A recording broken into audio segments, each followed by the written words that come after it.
G'day everybody, and welcome to the Automatons update, which is now actually live, which is great, because that means I can start working on all sorts of player-made missile designs to use in all the different series, because I want to be able to blow things up that way. I want to have stuff that's a bit longer ranged than usual, and I think we should be able to build some pretty cool things with this. Given what was possible in the beta, I'm obviously most excited for the event controller. I have not kept that a secret at all. The event controller is really one of the best parts of this update. Being able to control things with an if this then that style of approach is just great. But we know how that works mostly, so I might come back to that later to see what new things are on that. What I want to start with is the stuff that I couldn't get to work in the beta. The things that I actually couldn't manage to get working, like, at all. And that was the controller to make something fly through the waypoints. Now, if I can remember how to do that, that'd be helpful. But I think if we can get that bit working, that would be a very nice start.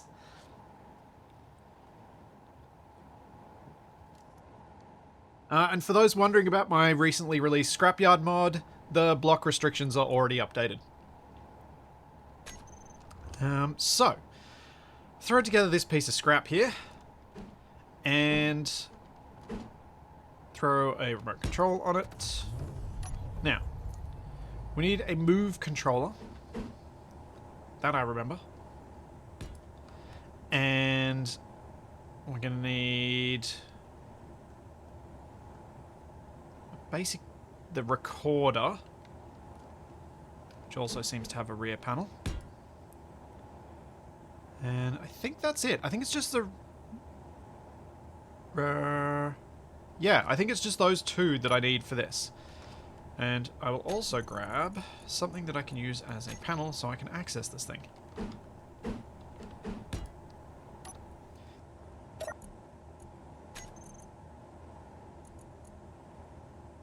And this is going to be our Automatons test. No. So I do know that it was possible to get stuff like this to work in the beta, but the reality was that most of the time it would break. So hence my want to see if works better now.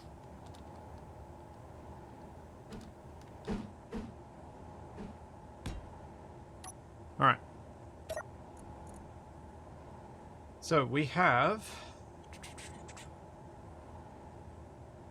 our recorder task. Now, I think one of the things that I should have done during the beta was actually manually record points rather than getting it to auto record points, as that's probably a bit more reliable. But just like last time, I'm going to make it so there's an obstacle before I get this begun.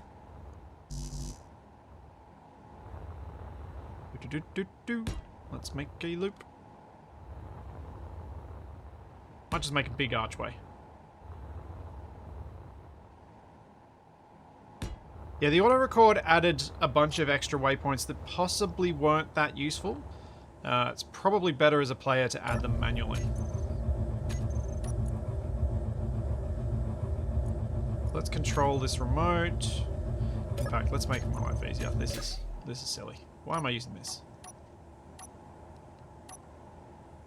Let's put the saddle. Nope, not that way. You gonna let me place you? No, you're not.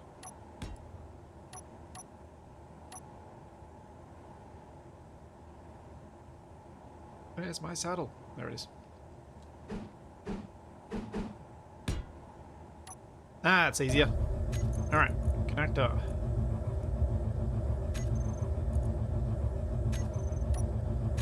And of course I got the wrong connector.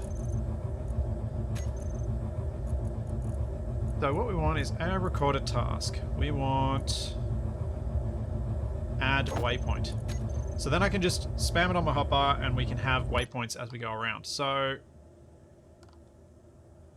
Let's just see if this is working. Our recorder. We have waypoint 0.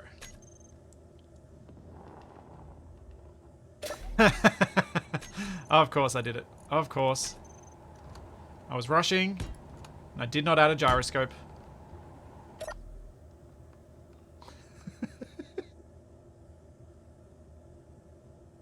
It had to happen. Had to be that way. So we'll record a waypoint here. Thanks, Corbel, for the Prime sub.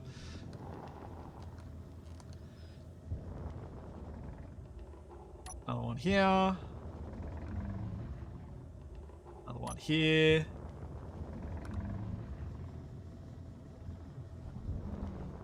Then we'll come back.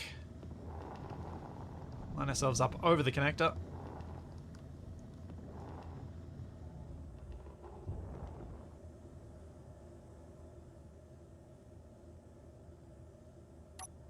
Then we'll come down.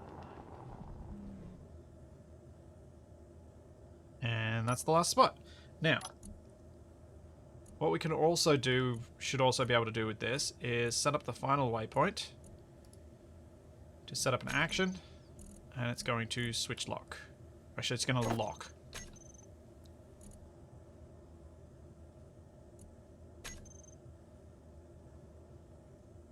Ooh, actually, that's an idea. Let's use the event controller while we're here.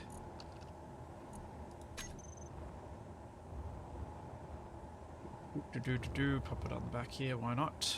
Don't have anywhere else to put it. Event controller, what you're gonna do is on event connector connected. Select actions. Move, so that should be on connect, that should be on disconnect. So on connect AI behavior on. I mean on disconnect AI behavior on connect AI behavior off. Let's see if that works. And then switch lock. In theory, when I unlock this, that should maybe work, unless I've missed a step.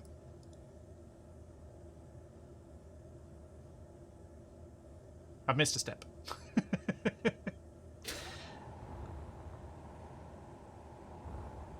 Oh, I didn't add the connector to a list of blocks. Yeah, good point.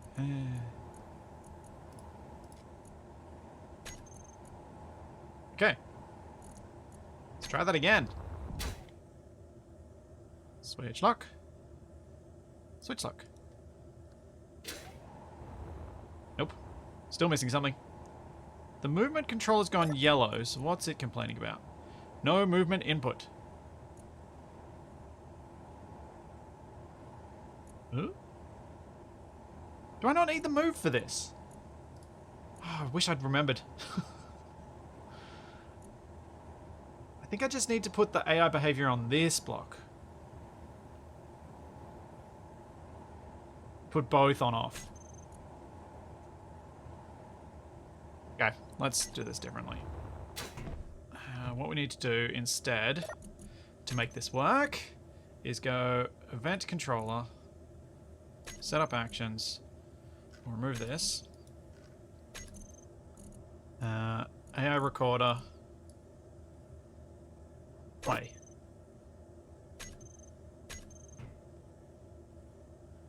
Switch lock and unlock.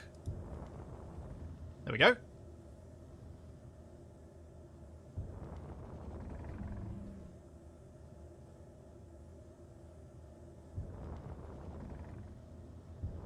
Okay, noticing the way that it tilts, you're definitely going to want to have good thrust in most directions.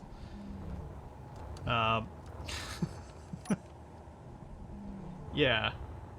You're definitely going to want to have that so that it doesn't tilt itself off too far.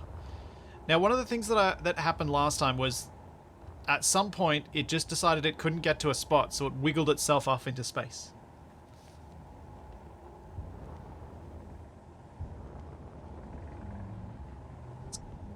It's done better than last time. This is awesome. Oh, that's right. You can limit the tilt in the movement block, can't you? What you doing, buddy? Hey.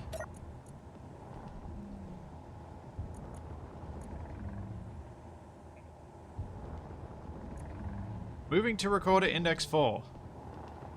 It appears to be having some troubles with that one.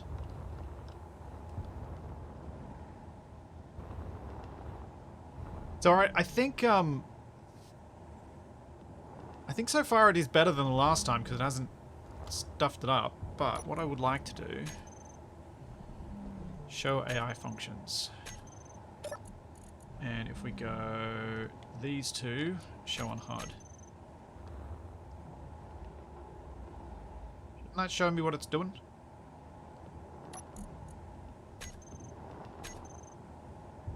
Thanks, Cyborg. Thank you for 11 months. Oh, need an antenna? Yeah, possibly.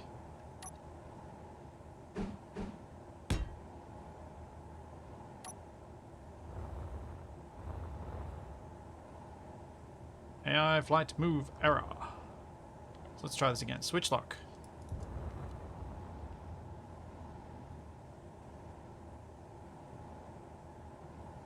That's showing where its waypoint is.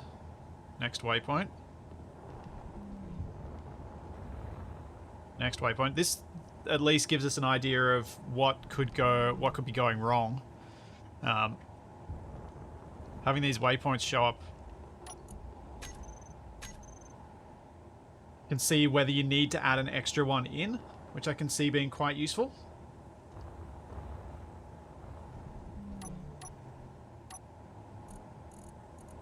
Where's plastic? There it is. So plastic kind of just... Is plastic just weldless with less reflectivity? Oh no, it's actually got a texture to it. Oh. In some ways plastic is kind of like weldless with the armor texture. Interesting. So yeah, I should have had a waypoint a bit further over here, I think, to help this figure itself out.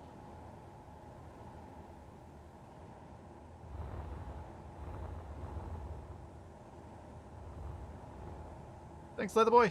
Thanks for the 100 bits.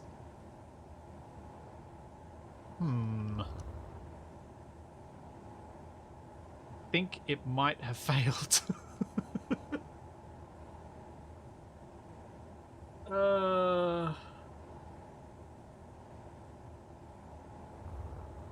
I think it's not able to do the thing.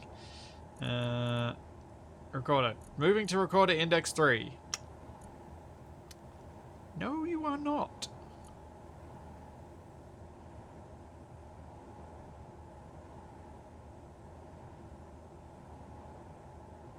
It is definitely not doing what it's supposed to do.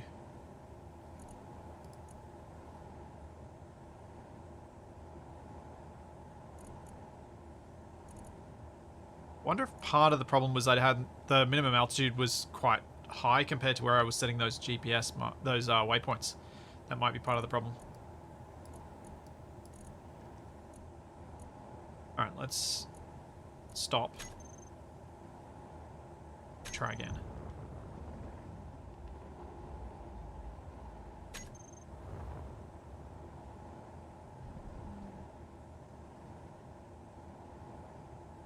VPs, I'd never seen anything remotely like a hover engine in the game.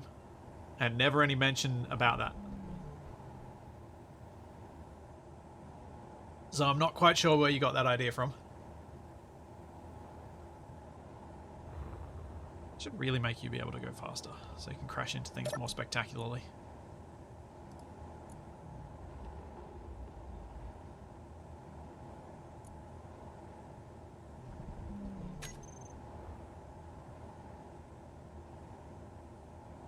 Yeah, people using event controllers and stuff and scripts to use the speeder bike style cockpit to do things, yeah.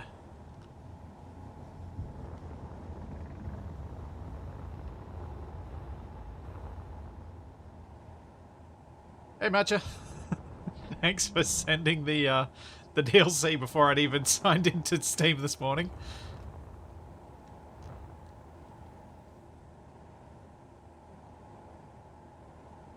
Just retexture the 5x5 wheels to be small, but keep the same collision box to the hover wheels. Uh-huh.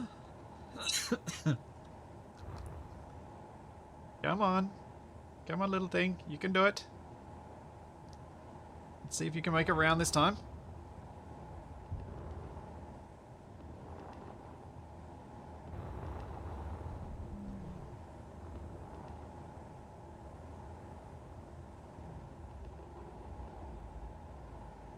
Alright. I mean... It feels a bit better. I'm still not sure how much I'm going to trust this thing to run without some degree of supervision. Also, I don't know why it's so slow. It could be because I'm flying close to it.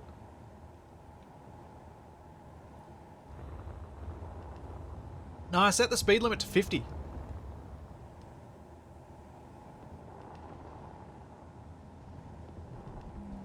Now it's going faster.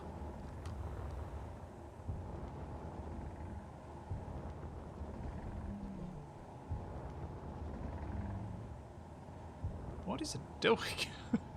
Oh! Okay, it hit me into the ceiling, but not itself.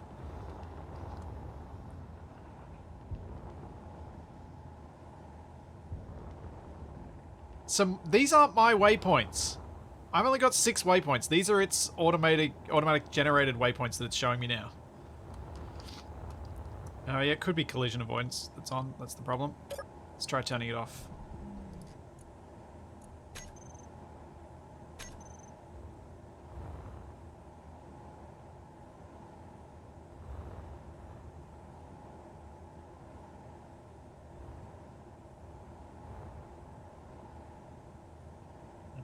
Come on. Let's just stop. Stop and play.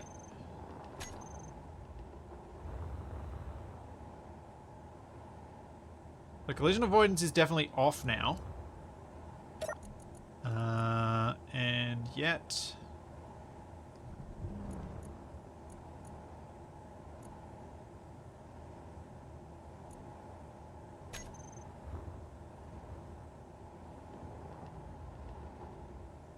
Prediction, how long will this drone last / how will it crash?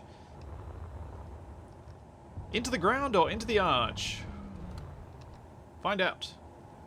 At 2 meters per second. I need to know why it goes so slowly through this section. So it seems to speed up once it hits that first waypoint.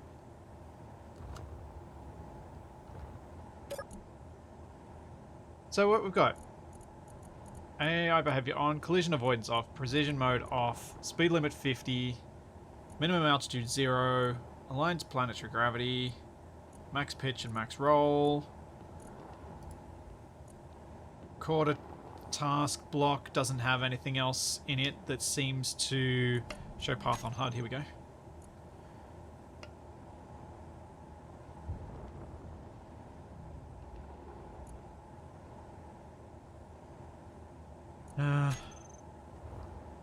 So that's the path that should be taking. Oh, that's my problem.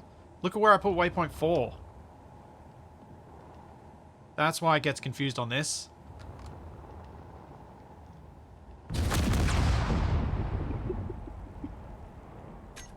Who knew that was going to happen? Bonk. Ah, Mackle. Thank you so much for the 10 gift subs. How's it going, man? I did turn off collision avoidance. That is my fault.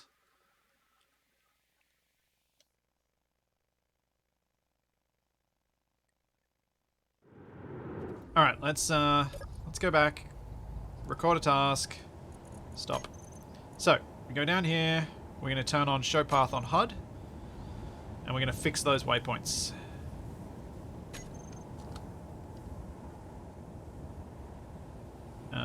Though I can't see them when the autopilot's not functioning.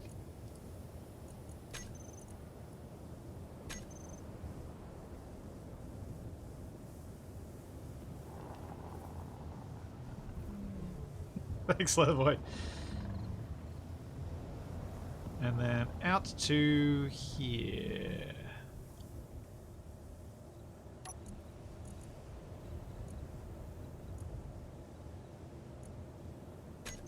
Go add waypoint. Order task.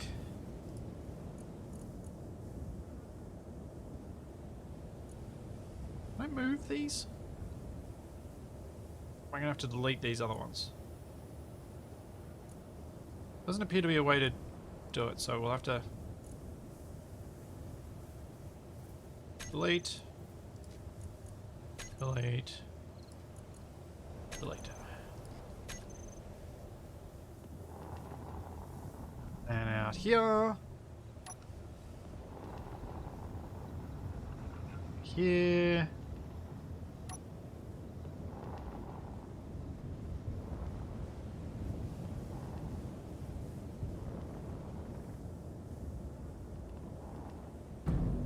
It seems like collision avoidance wasn't really the reason I was having issues. But might have been contributing somewhat. So flight move, we've got collision off, precision off. Let's put precision on. Precision off, leave it off.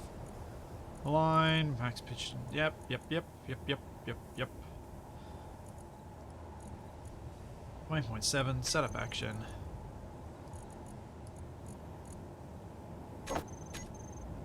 Right. Thanks, Matcha. Oh yeah, definitely going to be having some serious fun with making missiles and the like in the upcoming various things I'm doing in the series. Why are you being like this? That's why.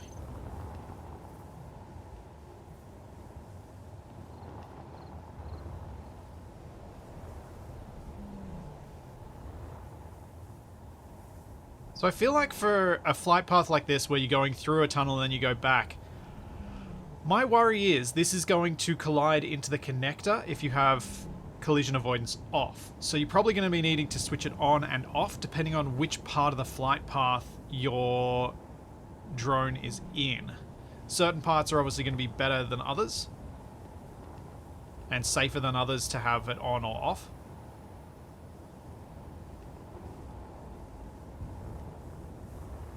Because one of the things I'd really like to do with the automated drones is set up refueling drones. So stuff, say in my assertive acquisition save where I've got, you know, the polar ice caps and that's where I'm getting most of our ice from.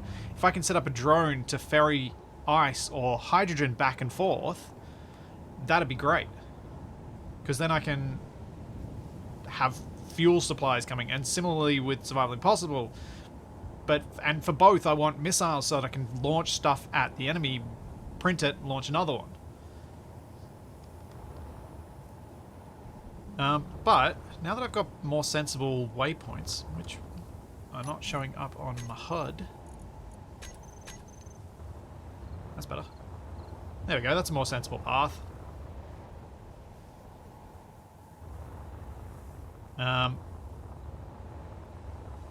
It's actually not doing too bad. It's slow. It's real slow. But it is working. Thanks, Trippill. Thanks for the Prime sub.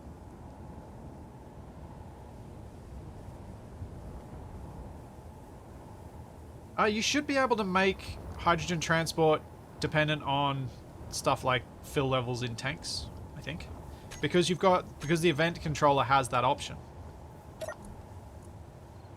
So say you've got a mining base that processes as well, you have it set to gas tank filled %. So when this ship docks to one connector at the fueling base, it goes gas tank filled. It has an action that turns its onboard tanks to stockpile. And then you have it, once that tank is full, it then departs and it switches the base tanks at the other location to stockpile when it arrives there and switches them off when it leaves. So you could definitely have automated transfer of hydrogen rather than ice as well. Now, it isn't... It is kind of checking whether one of a set of tanks has reached that percentage. If you guys remember, it doesn't do an average state. It does a has anything reached this level sort of thing. But it seems doable to me to do an automated refueling drone, which prior to the event controller would have seemed nigh on impossible for me.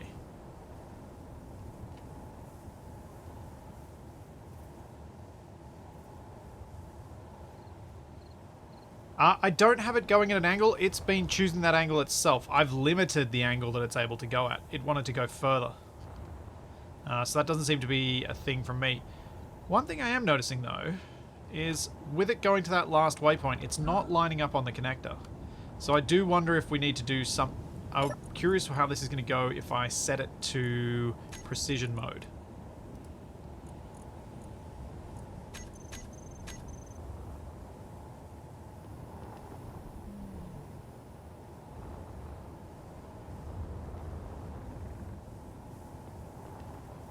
Somewhat faster.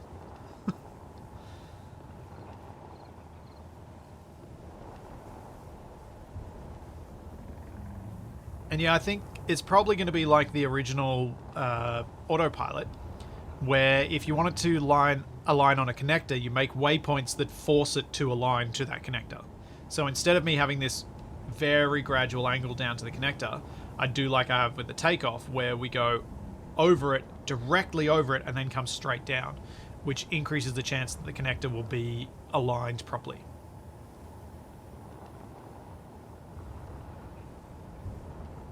Yeah, you can set certain things to happen during the flight, so one of the best ways I reckon, to demonstrate that sort of thing is just with lights.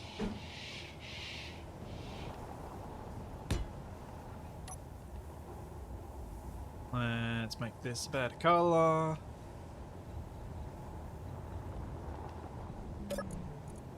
Go recorder. Hang on, let's turn it off first. Recorder. Waypoint 2. Actually, waypoint 1. Setup action. Because we're going to go through the thing. Toggle block on. And then waypoint 4. Setup action. Toggle block off. And then in theory it should have its lights on as it goes through the archway.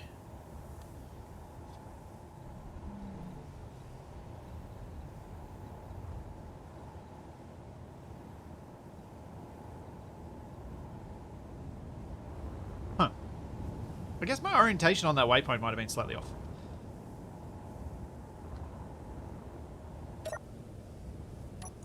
Let's delete that last waypoint and see if we can get one that's actually going to work.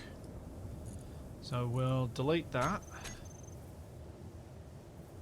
And I have to turn off the AI behavior on the move so I can move. We're going to add a waypoint.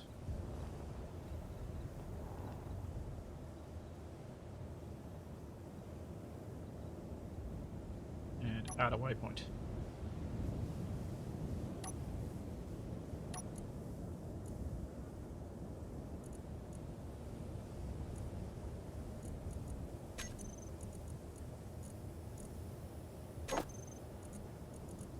Okay.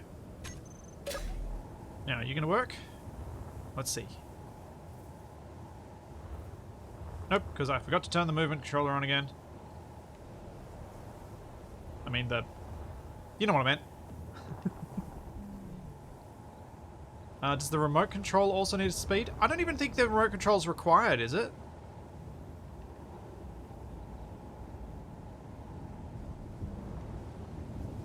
Yeah, and its speed limit's 100 anyway. But yeah, the remote control's not required. I was sort of doing that so that I could remote into it, but it's not actually required. At least the pathing display is working properly now. which is great. Because that's so valuable. Like, being able to see this path properly it makes troubleshooting so much better.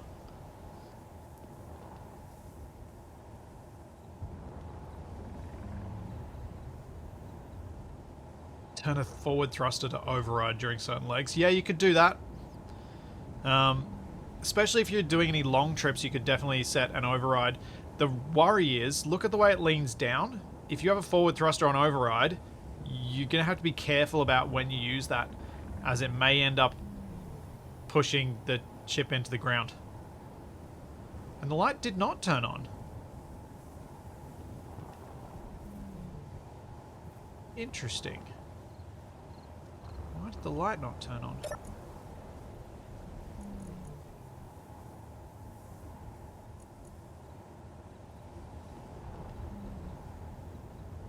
Burning light, toggle block on, toggle block off.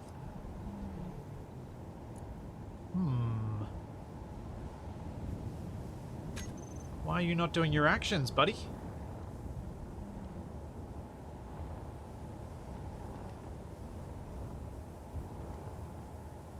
No, I don't. The waypoints are not saving how long it takes to get to them. There's no timing element to it.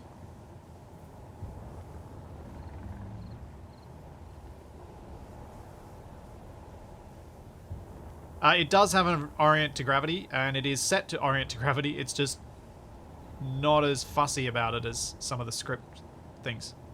There we go. It got to the connector this time. Why isn't it doing any of the actions, though?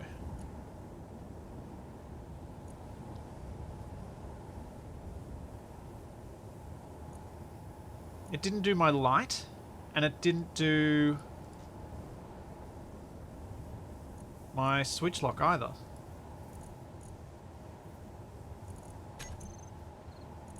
Oh, I know why I didn't do the switch lock. It was the wrong connector that I put on there.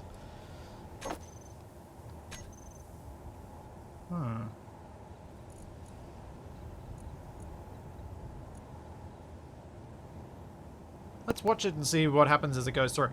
So we got moving to record index 1, and at 1, it's not doing the thing. 1, it should toggle the flashy light on. But it hasn't.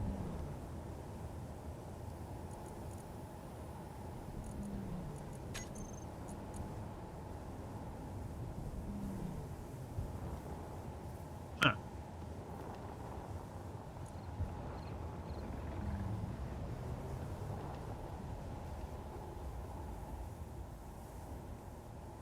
Well, nuts.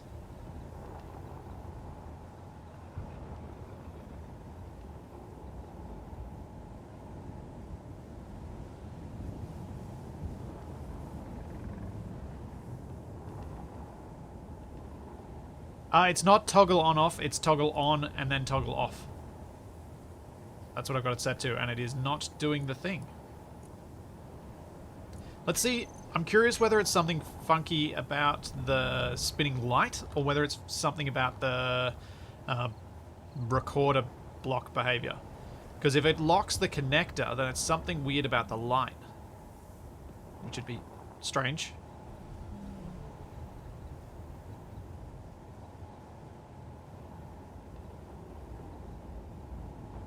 Assertive Acquisitions will be recorded this evening, so yes, it will have these blocks in it when we record.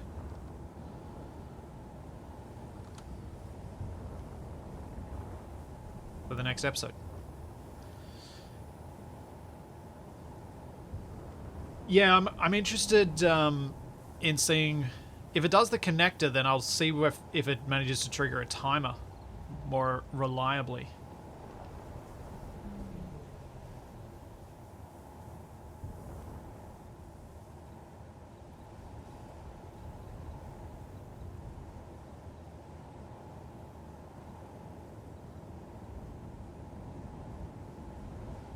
Okay, so it is triggering actions. It's just not triggering this light. Weird. That is unexpected. I do like the new programmable block for small grid, that we now have something that attaches on all sides. Yay! Like, it even attaches the way it probably shouldn't. With the face. Oh, makes me so happy.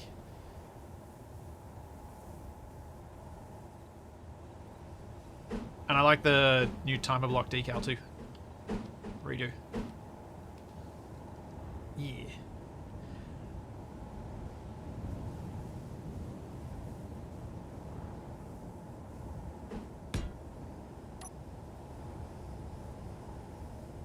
Alright. So, let's see if we can make this work. Automaton timer block, setup actions.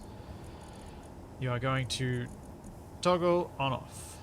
And we're just going to have it as a toggle on off. And then for the AR recorder task, let's set up action. Remove that. Where's our timer block? Trigger now. Same on this one. Set up actions.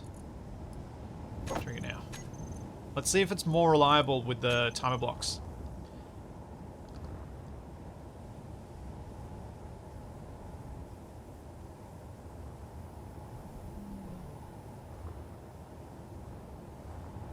So I'm thinking... So, like, there are a couple of things with the Automaton stuff that I really wanted to have. I really wanted to have the ability to, like, as in within the series of Space Engineers that I'm playing at the moment, I really wanted to be able to make a shuttle to transfer fuel or ice between bases automatically. And I wanted to be able to make missiles. In the future, I'd also like to create defensive drones, so I'll muck around with that a bit later. But the missiles and the transport drones were the two major things, because they're kind of the things that are going to be the most useful, I reckon. And the flashy light is working.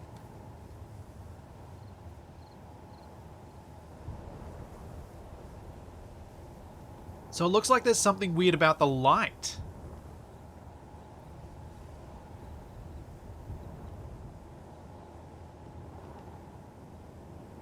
Let's see if it turns off, because it should turn off at number 4, I think, from memory. There we go.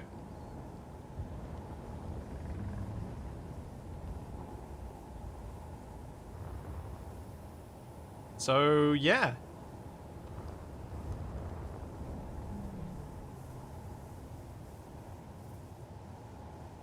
Something weird about the light. Or something weird about the setup otherwise. Interesting.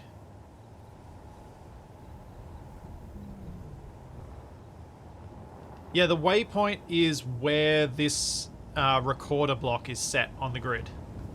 So, one of the things that can be helpful when you're setting up pathing for the AI, at least in the past, and I think it probably still applies here, is if you're going to have connectors, try and have your recorder block directly overhead the connector. Because it does make it easier and more reliable for the thing to actually dock where you want it.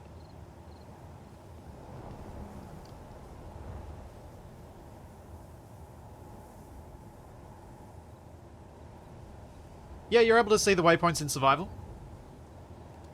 I'm pretty sure. I can't see any reason why you wouldn't be able to. Excellent, the boy. These are for Charlie, not for you. Okay. Well, I did buy her some treats yesterday, so she can have one of them today. If you disable its dampeners, it'll crash, I presume. Autopilot enabled. Ah, it automatically turns them back on. Can't turn them off.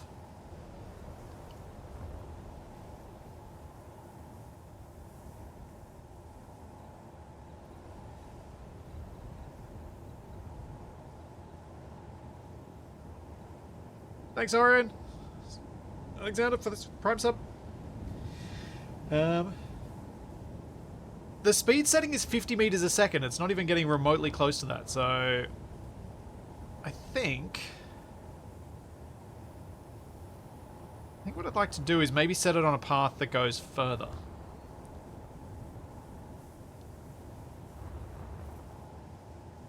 So let's delete all these waypoints now that we know that that bit is functional. And it is so far working better than previous, so we'll delete all the waypoints. We're going to start waypoint, unlock. Oh, got to turn off all the things so I can actually move and control the thing. Go straight up.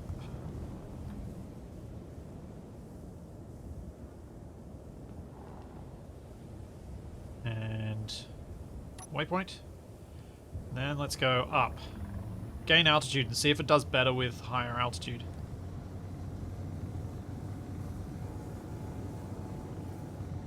One there. Let's go round this mesa.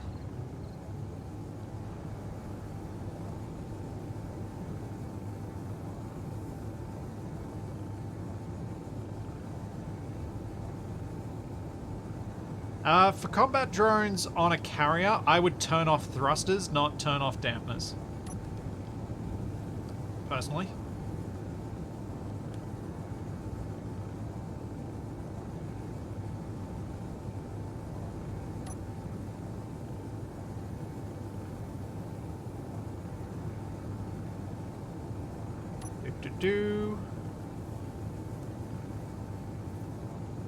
Going round. Oop. Try not to crash into things. It's a little embarrassing. The limitations with wheels are the same that they've always been. This does not turn wheels. I mean, you could with the event controller do things with wheels, but that just sounds like pain.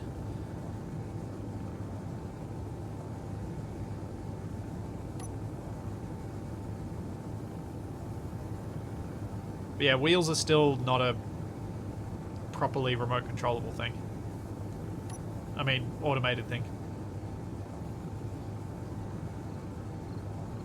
It's actually pretty good at obstacle avoidance if you set it to have obstacle avoidance on, which I turned off.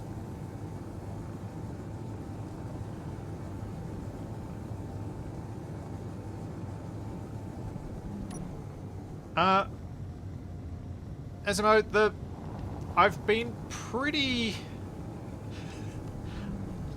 I would dare say I've been fairly vocal about what's the best thing in this update to me, and that's the event controller. The AI stuff like this is nice, but the event controller is probably the thing I'm going to spend the most time with.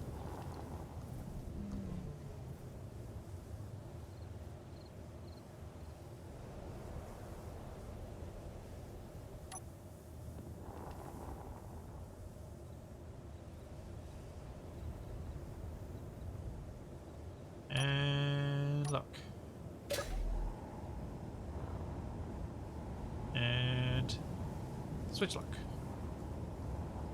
And air behavior on. Alright, and away we go.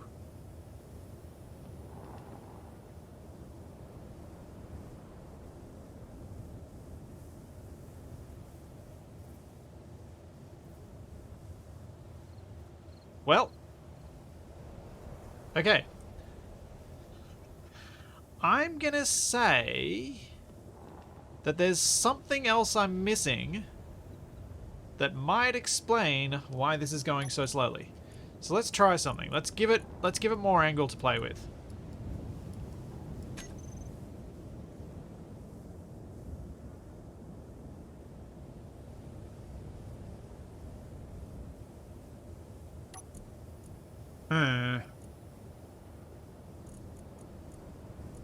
Minimum altitude is 0, so that's as low as it can go.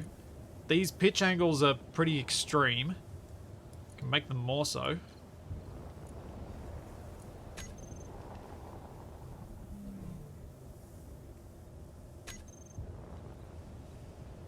What?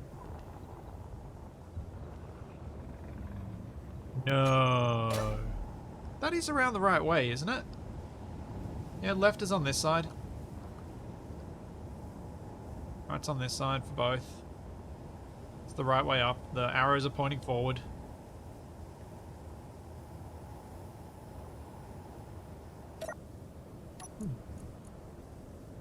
Yeah, we can turn off precision mode, see if that improves things.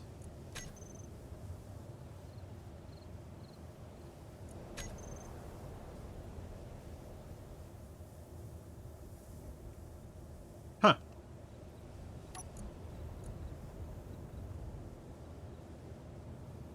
Well, the remote control's not even on.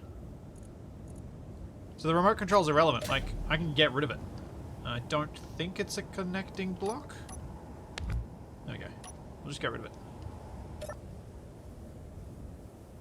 I have got thrust in all directions.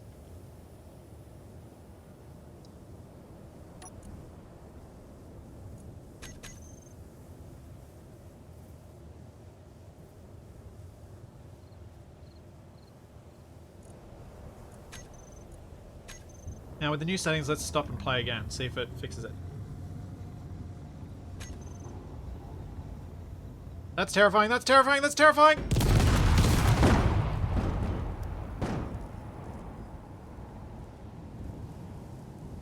Well.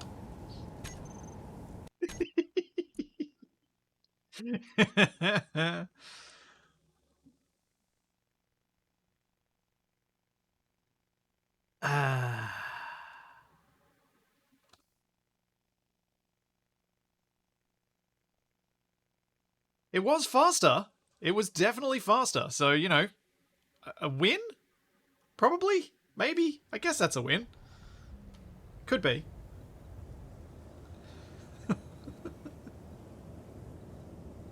Right.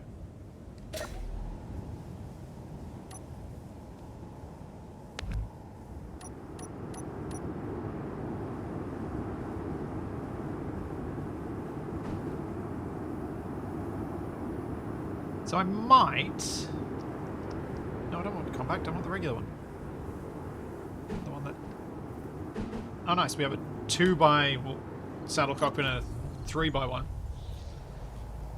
Thanks, Duke Skylifer. Thanks for the Prime sub. I have downwards thrust. It's right here. Okay. So, let's just go... Toggle that air behavior off and toggle it off. And let's go back.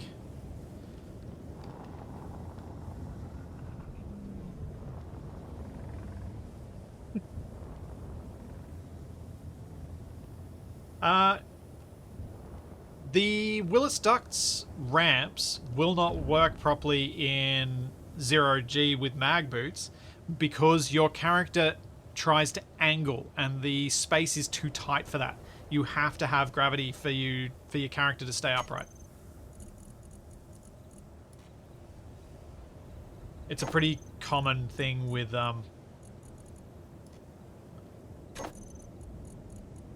character models in Space Engineers.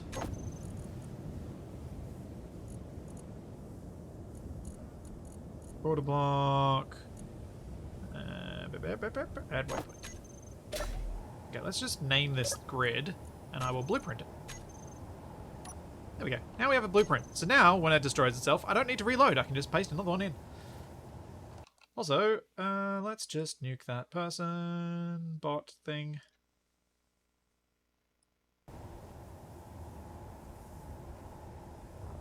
All right.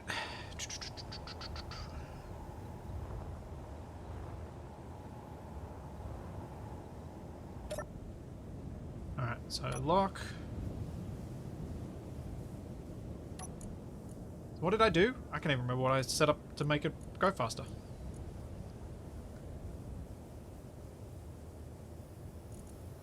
Move. Precision mode off. Collision avoidance. Let's put that back on.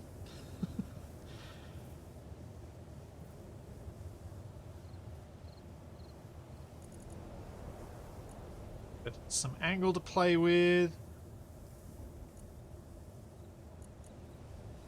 And air behavior on.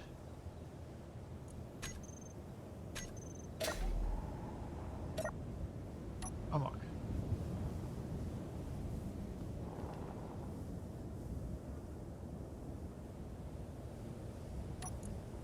Info. Show AI functions.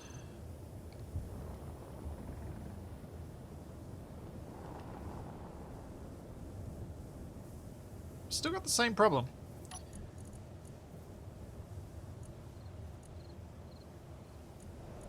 Vision mode is off. Huh.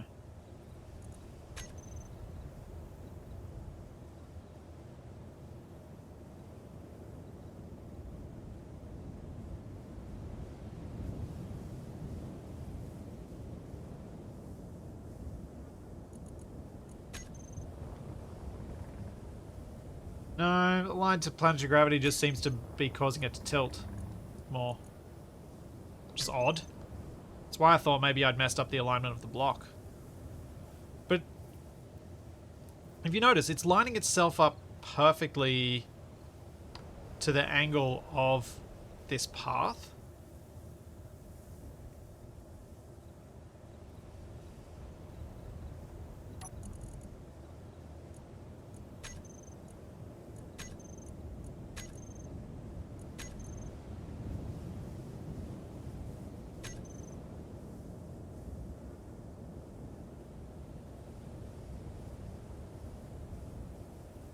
Seem to be doing a whole lot.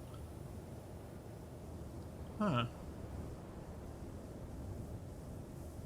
It does look like they inverted the button, doesn't it?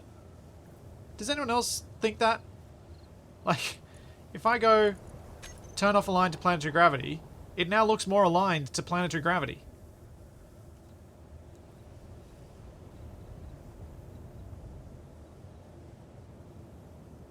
And then I turn it off, and it unaligns. That doesn't seem right.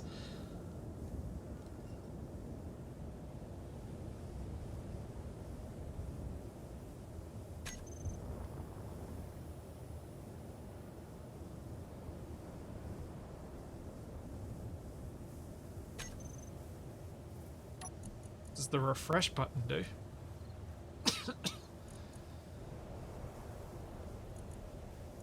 There's a refresh button?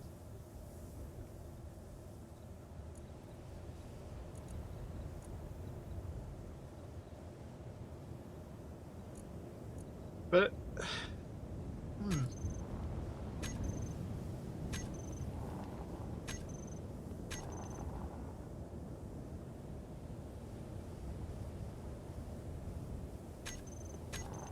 It's very strange.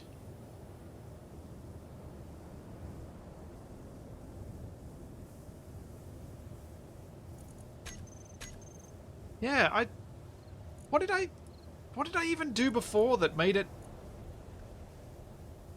go fast? It was just setting it to go back to the beginning, and it went, alright, I'm going to go to that waypoint really quickly.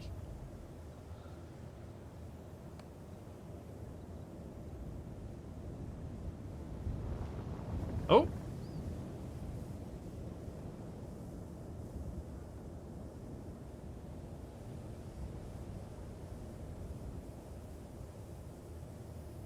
What?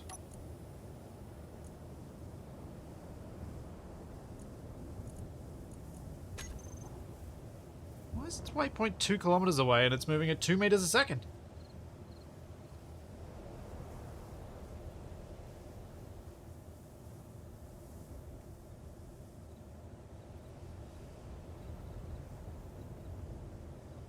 Yeah, I don't know why it's wanting to be so precise on the vector. Like, it seems to do that whether it's on precise mode or not.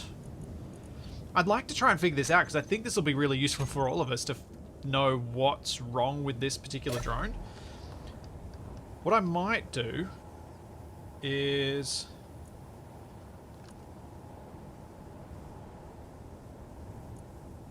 paste in another one. Actually, I'm just curious if the pasted in one will have the extra waypoints.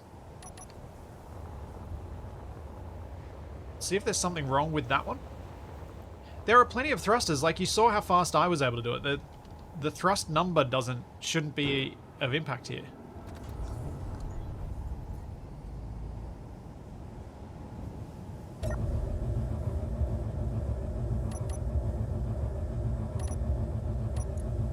imagine this will not have the path. Oh, it does. Okay. See if this one catches up. Hello? Set off. Oh, wait. Are those just toggle ons?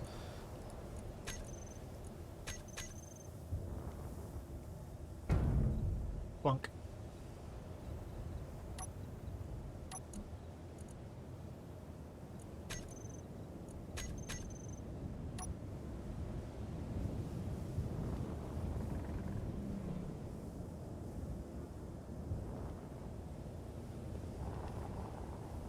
And same problem. I was kind of hoping that this would be one of those cases, one of those weird glitches where, you know, when you copy paste a grid, it fixes all the issues. But apparently not.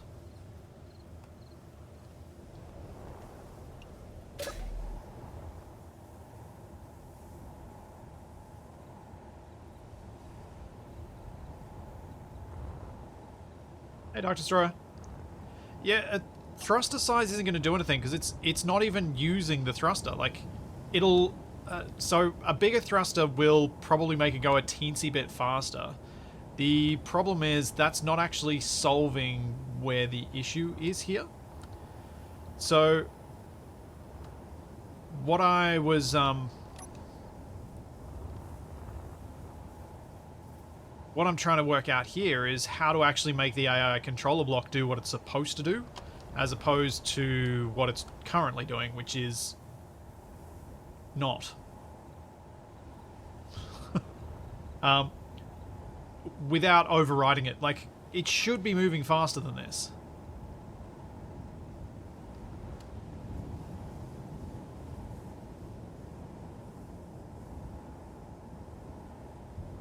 The Automaton blocks and scrapyard. So, I've already removed the DLC variants of the various blocks from the build list, so you don't have access to the ones you weren't supposed to, and the event controller will be getting added to certain wrecks. These AI control blocks, I haven't decided what to do with, so I've left it so you can build them. If you dare leave them in control of your valuable scrap.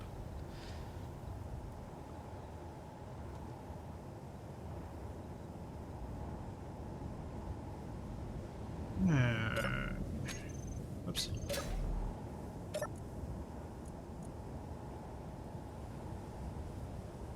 Dog block, show on HUD, AI behavior. So there's nothing else in here that's going to be part of it. It's going to be something in the movement controller. And the movement controller is the thing that... The recorder block is the thing that needs to be moved to the waypoints, so none of the other blocks matter. The reason I went for larger distances here is because the smaller distances before didn't work. So the distance doesn't seem to be a factor. The waypoint separation doesn't seem to be a problem, because the small distances before, it still went slow. Big distances now, still going slow. This one's got precision mode on, and turning it off makes no difference. This one's got the smaller pitch angle, and it's actually going ever so slightly faster than the other one.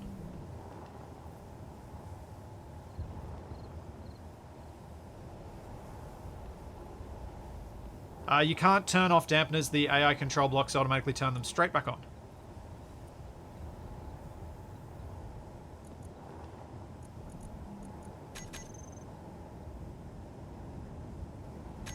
Huh.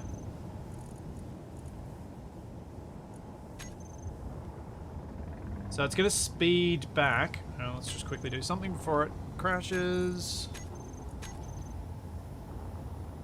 It's going to speed back to the start, and then it's going to be really slow again. See you, Matcha.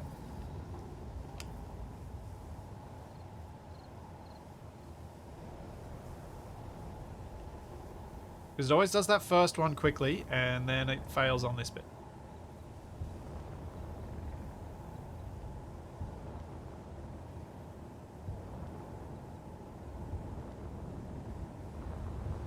You can see the other one that's broadcasting over here It's on a level track and it's still going slowly.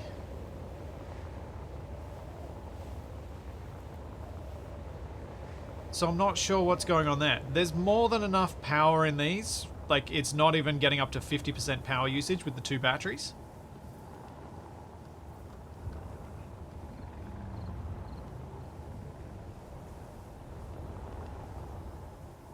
So it's not a power consumption issue.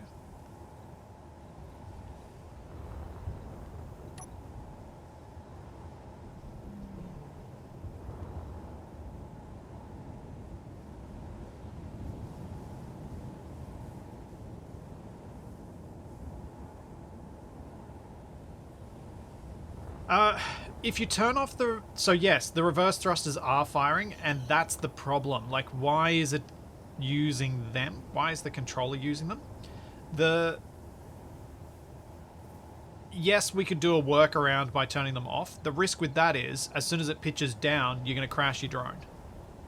Because it's not going to know to pitch up to fix that problem. It's going to be trying to fire thrusters that it can't. And that's the same problem with overrides, because overrides will stop the stopping thrusters in that direction from firing. Which again doesn't get us around the problem here. Because the problem here is that this won't go faster than about 1.5 meters a second on average. Which means if you're using this to transfer fuel, you're going to run out of fuel before you actually get the fuel to the other base.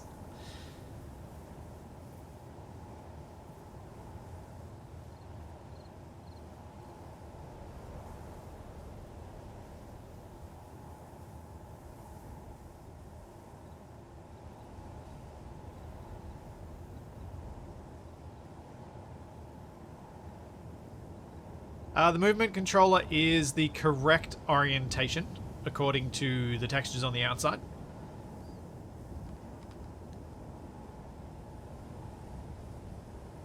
And it certainly seems to be behaving as though it also agrees that this is the correct orientation. Because it is pointing forward toward the next waypoint. It's not pointing backwards and getting confused and moving backwards and things like that. So that's all fine. But yeah, like, I've been through all the different settings here. We've gone through collision avoidance on or off, and it doesn't seem to behave particularly differently. It just seems to spin around if you turn collision avoidance on. Actually, is it going faster now? No. No, we're still going slowly. We've been through precision mode on and off. And we've stopped and started the controller but with precision mode on and off. We've got a speed limit that's 50 meters a second. It's not even getting close to that. Minimum altitude's as low as it can go, so that shouldn't be running into a problem. Our pitch angle is massive. We've tried turning off align to P gravity. Oddly, if I turn it off, it tends to be more level than less.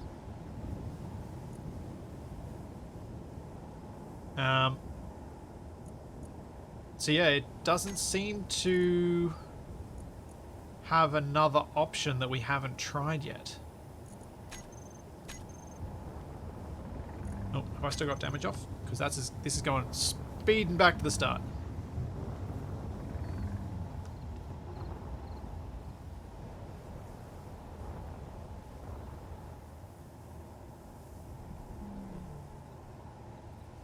No, these aren't minimum and maximum pitch. These are pitch and roll. These angles, that's pitch angle, that's roll angle. They're different things. Pitch is forward and up. Roll is this.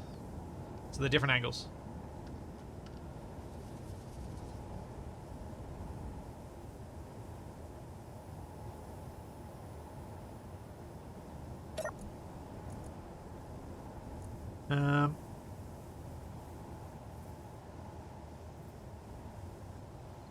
And it is now not doing the thing. Even though it's just going back to the start.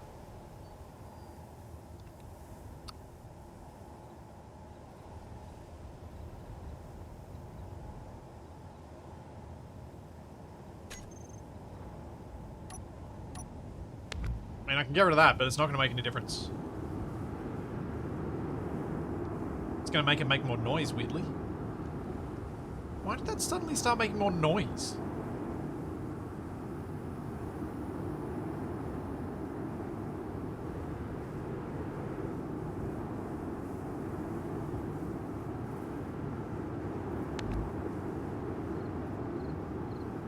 It's just bizarre. Why did it start making sound when I did that?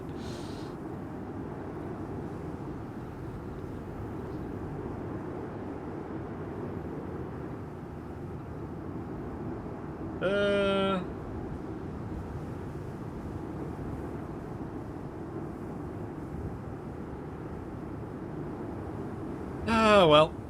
It seems like this bit's not ready yet, which is what I feared when they said they were releasing in April. Yeah. So far, this part of the autopilot doesn't actually feel any better than the old one.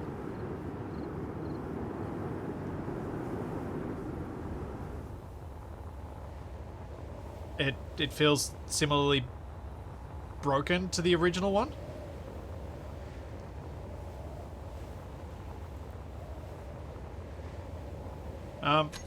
So there's some sort of scenario, isn't there, with drones and stuff in it? Let's go have a look.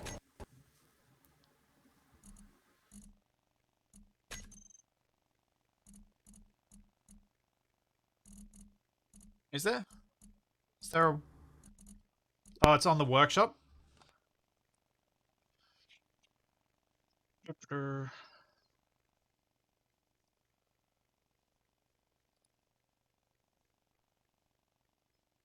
Here we go.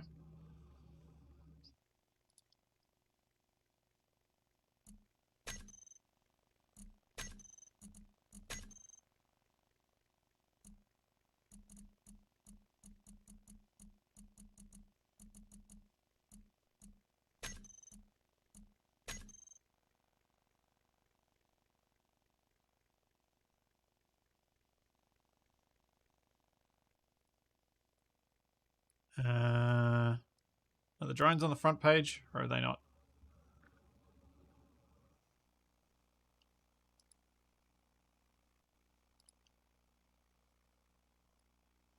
I presume the drones are just in there.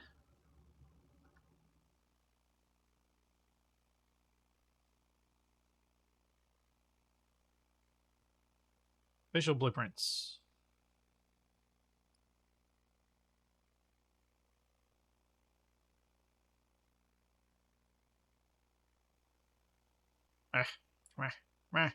Do it the other way.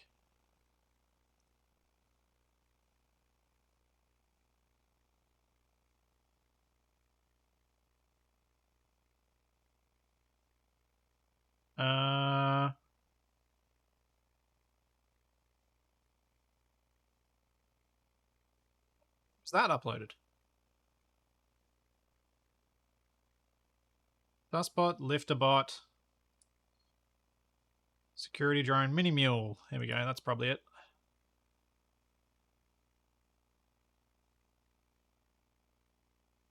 There we go.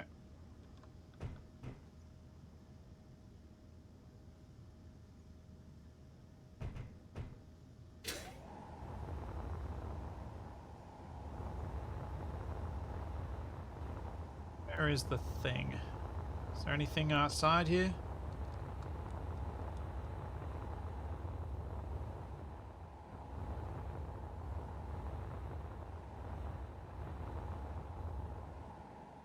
That looks like a defensive thing, but we're not testing that. I really just want to see if I can get this movement controller to work.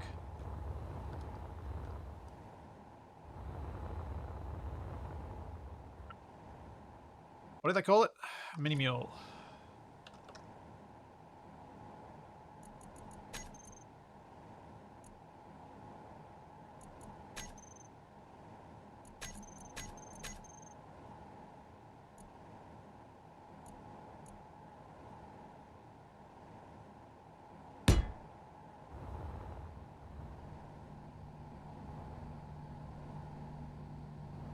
Tried setting up an ion ship and it works faster than the Atmo one, but not by much. Yeah! I feel like there's something... I do like these. New conveyor caps. I feel like there's something missing. So this has got a task and a move. Follow player. Oh, that's... Yeah, that's not helpful. I don't want a mule. I want... Cargo courier drone. That's what I wanted.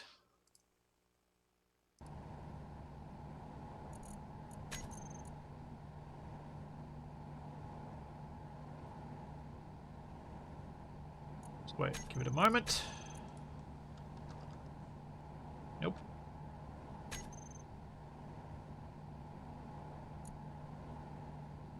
Refresh again. Eventually it's going to work. Or not. Come on, space engineers, catch up.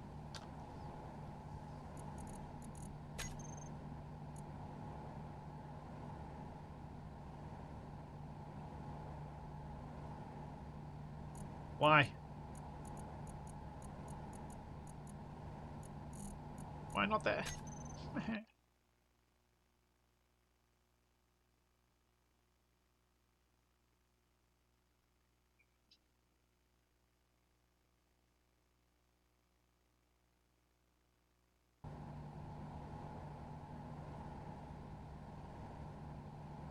Let's see if it's there now. Or let's do this.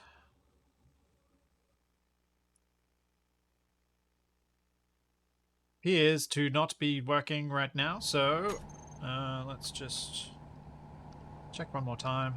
No. Alright. Let's just exit, let it download the thing because it doesn't seem to want to do it while I'm playing. Because of course, thanks Steam.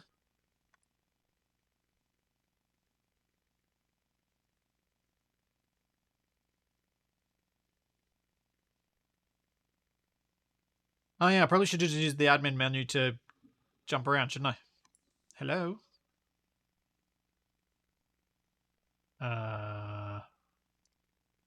There we go. Starting download. Let's try that again.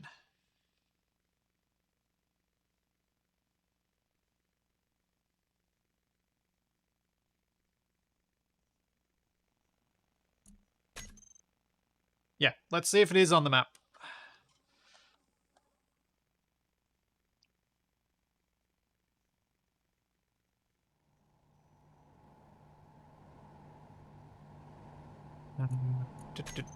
Empty list.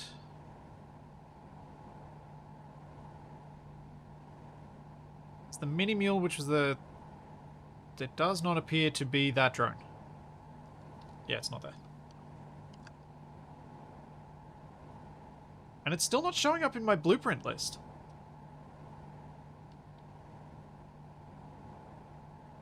Huh.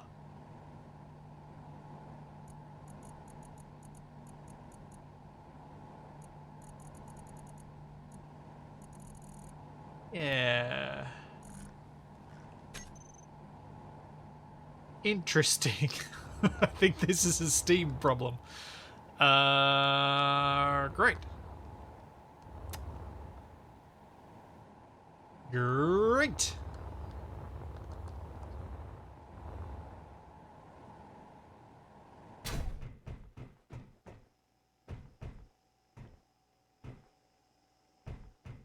Yeah, because if I look through the grid list, we've got the Enforcer, we've got the Lifter Bot, we've got the Pendragon, we've got Treasure, we have an unknown structure, a Wyvern, which seems to be embedded in a rock, a bathroom sign, a bunch of cargo containers,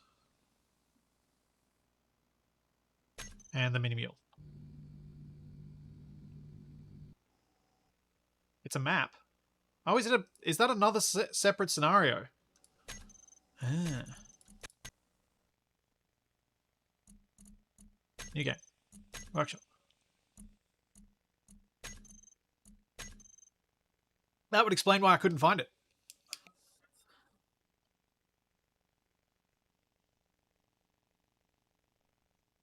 That would make a lot of sense. Yep.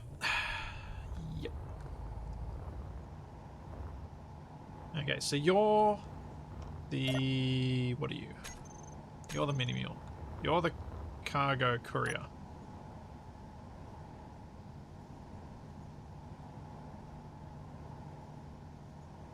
And you are going basically as slowly as the one that I built.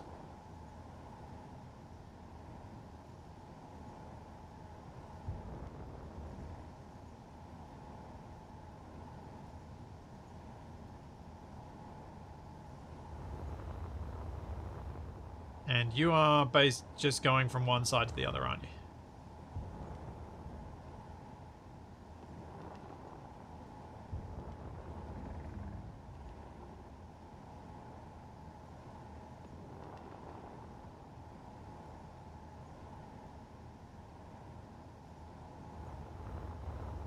Yep. So you don't go far enough for me to tell whether you're broken, like mine was.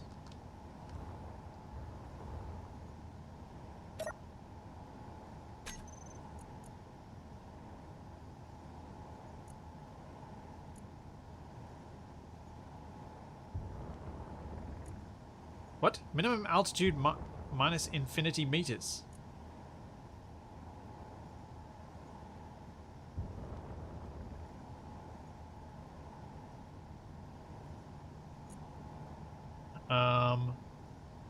Excuse me?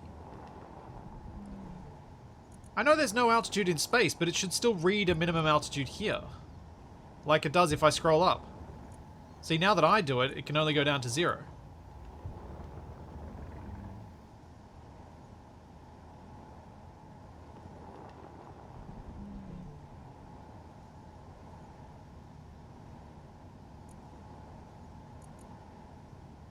Huh. Yeah, and this thing's not quite going far enough for it to be useful to determine if it's going faster than my setup. And it doesn't seem to be anyway.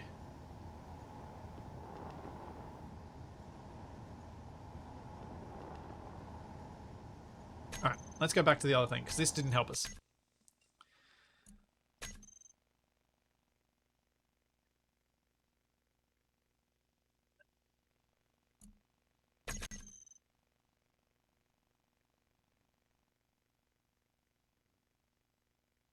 Its route can be reprogrammed, but it's just as slow as mine, so what's the point? We'll go back to where I was before. It wasn't going any smoother than mine, Cyborg. It's just as clunky. It just had more thrust. Right. So...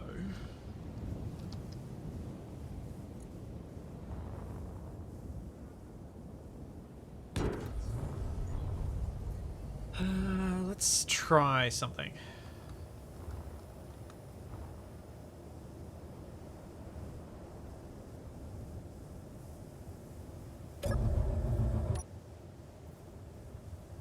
Let's grab a new connector.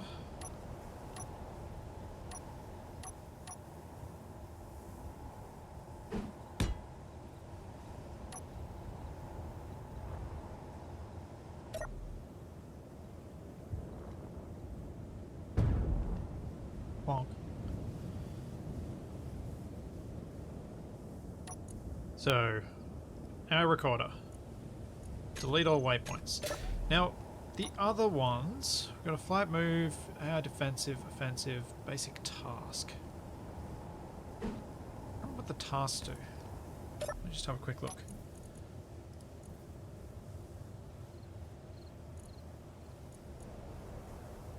Follow player. Follow home or autopilot. Oh! Hold up. Is the autopilot quicker?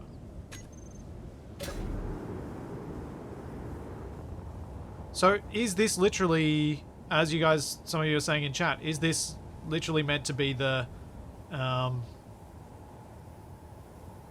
this is the precision mode stuff for when you're near things, but the rest of the time you just want to use the regular remote control style control? I wonder. Let's give it a GPS. Slash GPS. Let's create a couple so that I've got a few options. In fact, let's do it with, actually, I don't know where the spectator cam is.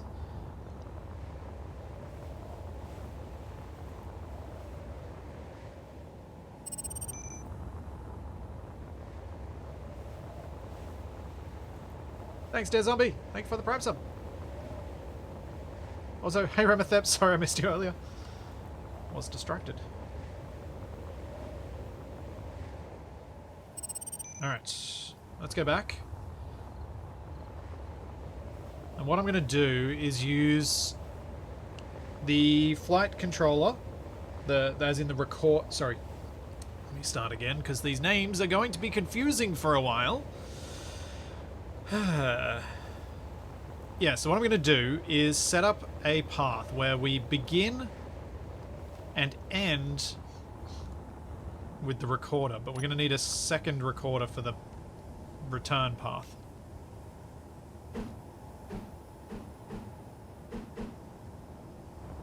Do one for the takeoff and one for the landing.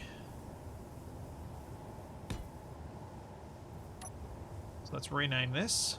Recorder takeoff. Recorder landing. Alright. So, what we're going to do is... That's the takeoff one. And then our landing one I'll put here. And waypoint. So we add a waypoint for the takeoff. We go. This is something I keep doing.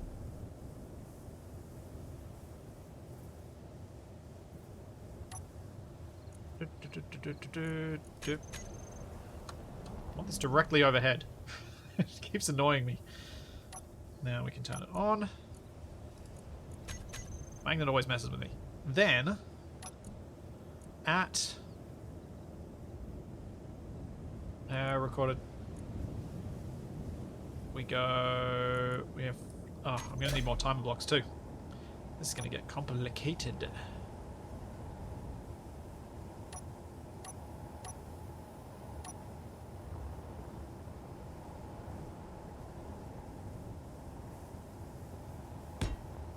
On there.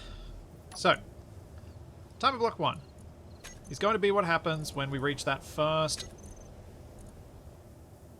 waypoint.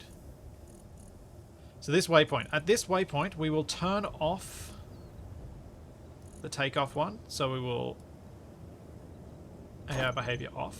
And then we're going to turn on this basic task one. AI behavior on. And we can toggle this off. Then timer block 2 is going to be at the reverse. So at the other end of things, task block AI control behavior off, and then landing AI behavior on. Then our basic task block is going to get these locations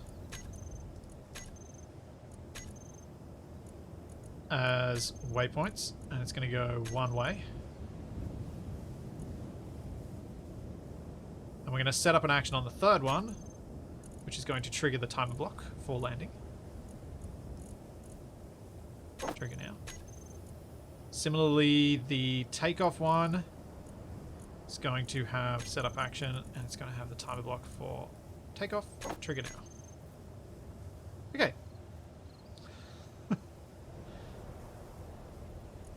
Takeoff probably doesn't need it, you're right.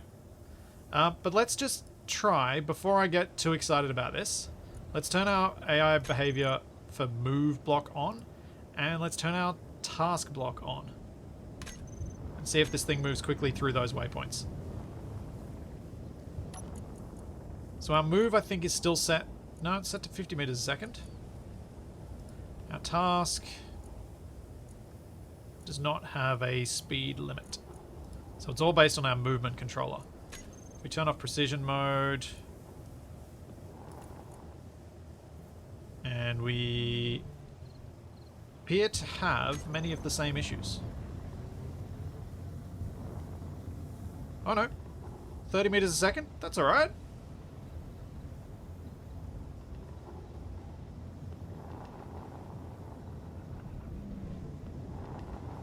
No, I can't have a round trip because the order of the waypoints matters in the movement controller, and it seems to reset it. The task recorder seems to reset which waypoints it's using when you stop and start it. It goes back to 0. So it'll try and do a takeoff again if you use the takeoff twice.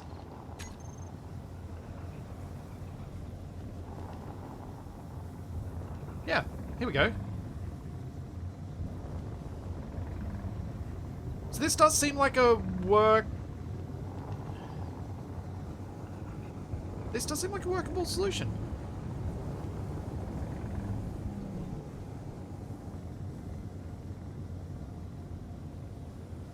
Yeah. Then I just gotta check to see the see if what I just did can actually work. And now we need to turn off my AI behavior on the move block so I can move. And set up those landing waypoints. Oh, actually, what we need to do is basic task. We're going to add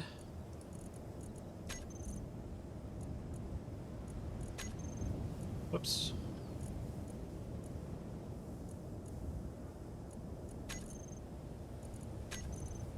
Yeah.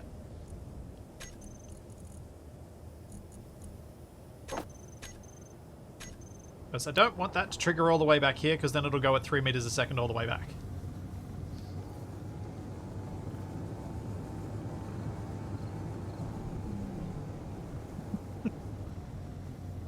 Okay, so the way I don't think Charlie's quite capable of becoming a fat dog.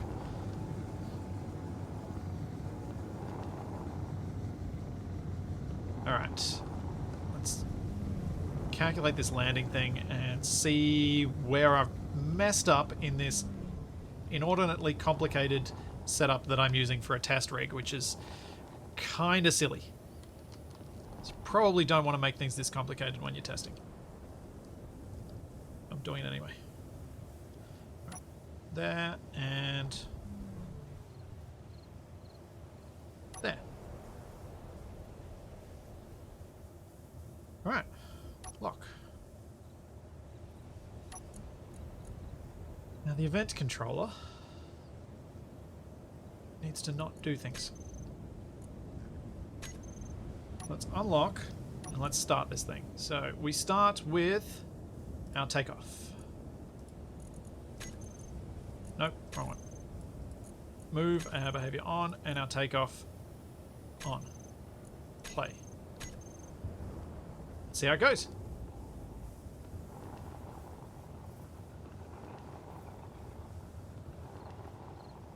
Heading towards the Splitsy 1 waypoint.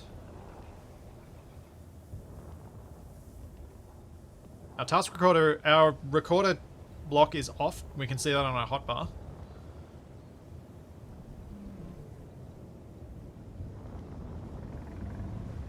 We're getting some speed up to... Okay, this is working. This is a lot more complex than I thought it was going to need to be. I thought the task recorder would handle all of the movement, like would be able to do this fast movement as well, but I guess this is something. Thank you so much, Kemsies. Thank you for the 10 gift subs. How's it going? It wouldn't be Space Engineers without a learning curve. Agreed. Agreed. I mean, that's why I wanted to do this stream this morning. I was like, I want to understand this stuff.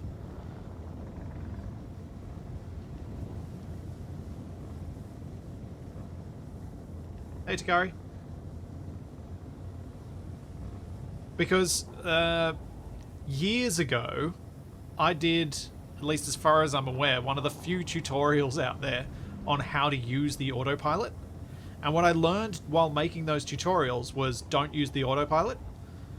So I'm hoping with this, we can learn these are ways you can use the autopilot. Even if it's clunky at times, if there are things that it does well enough, and there are ways we can get around some of the clunkiness, it could be really useful.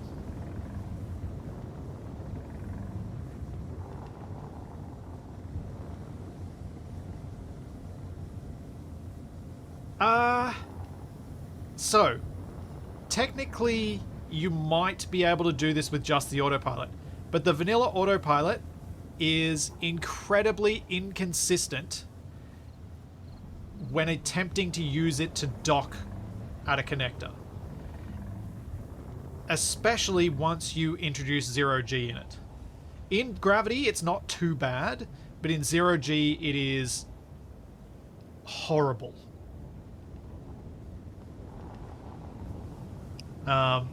Like, properly horrible was my experience. And also, I don't know whether they ever did anything to fix it, but it never worked properly with hydrogen thrusters. I don't know why hydrogen thrusters, but for some reason hydrogen thrusters just didn't work. Which is... it's just like... okay.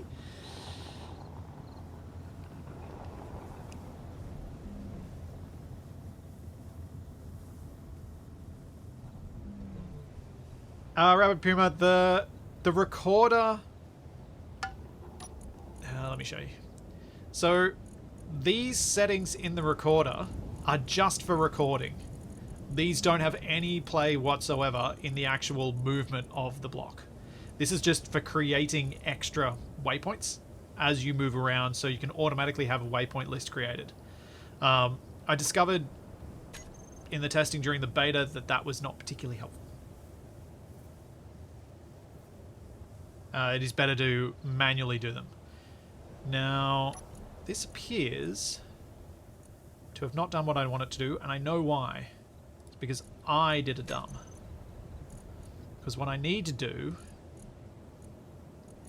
is set this up to play on the landing.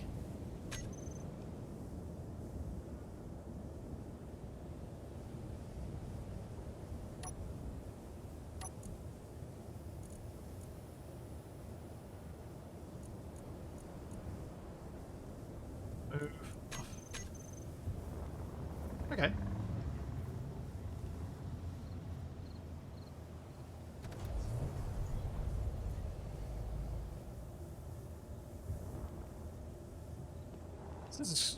So this works. The bit there that didn't work was a me problem. Cool. Does mean that the drones are going to be substantially larger, which is not optimal, but could be worse. Alright. Next up, what I would like to mess with. So I realise where I'm at. Over here.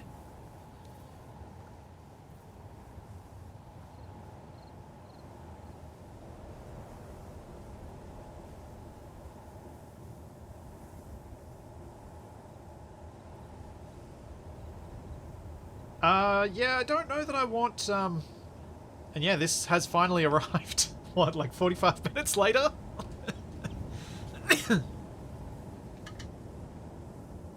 Oh, dear.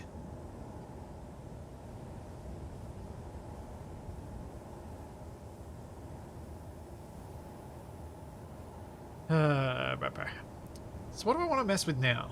I think I want to mess with missiles. Again. And then maybe go from missiles over to attack drones.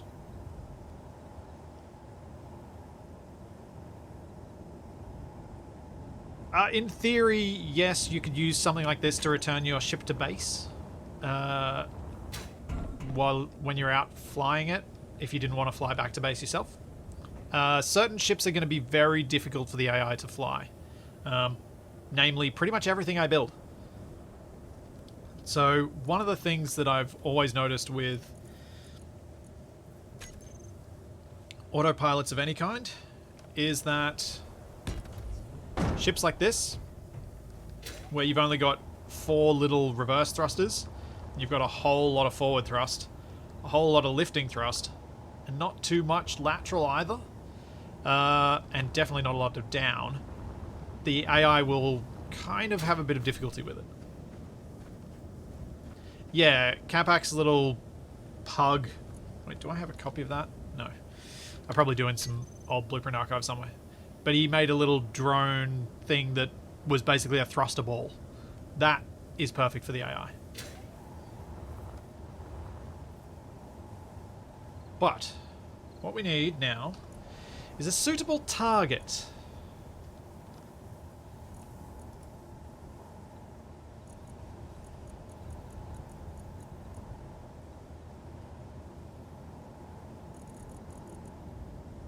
What do I have that's a decent target? It's fun to shoot something out of the air, so maybe we could go an atmospheric cargo ship.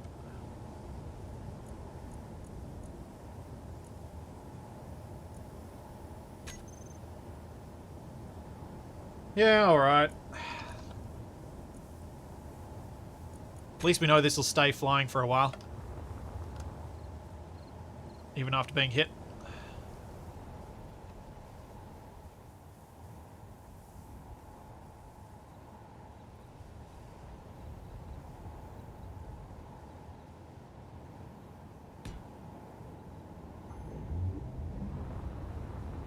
Alright. Although the downside of this one is, of course, it has a lot of guns.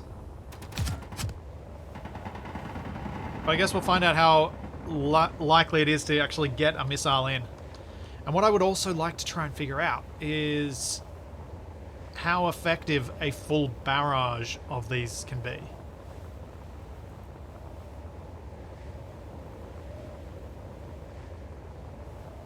Have you not made a Capac blimp yet for target practice? Somewhere I do have a blueprint of a giant Capac. But again, I don't think I've got it on here. It doesn't have thrusters though.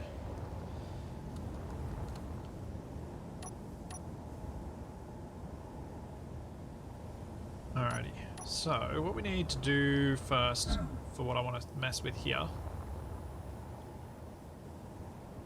Let's make it a platform. Then...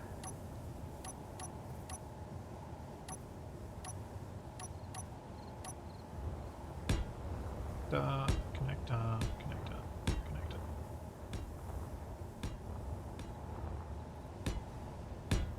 Okay.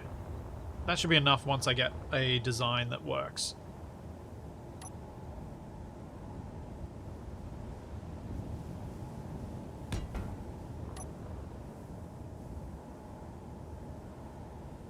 Alright. Oh, actually, we can do this now. Yes.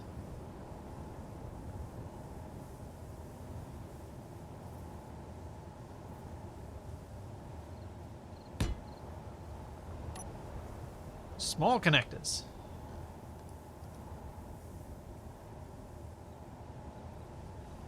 As I do this, I'm realizing that I'm going to have to put one of these on everything.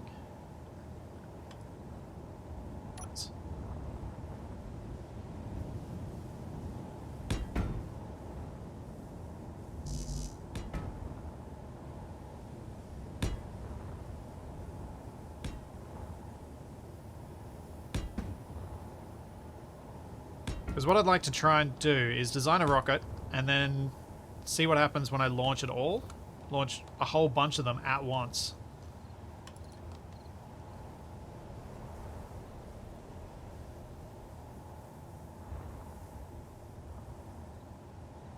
I'm quite glad they didn't make it so that the large connector can connect to the small ones. Because I think it would look silly. I'm with Nev on that one.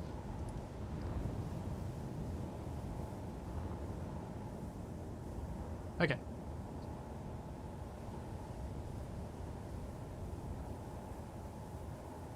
Let's name that quickly. So, for a missile, we need to have a move block facing the correct way, which we're going to go that way. And we need to have an offensive block, which does not have an orientation.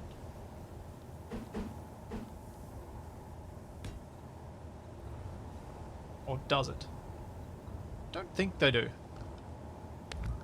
I'll put it the same way as the other one, just in case. But I'm pretty sure the move block is the only thing that matters for orientation.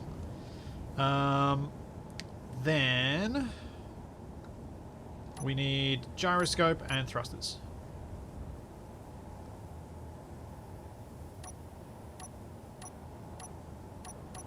And battery. So let's put a few small batteries on and see if that'll be enough. Oops.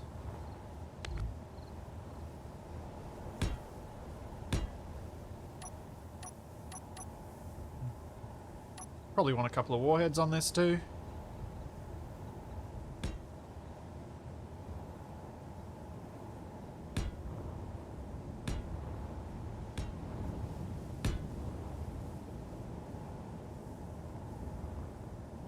And then, where are my thrusters at?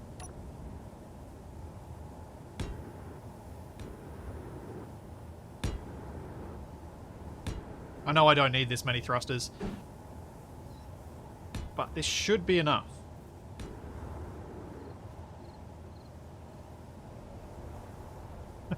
Alright, that seems fair. Let's put the misspelled Sabaroid on the front.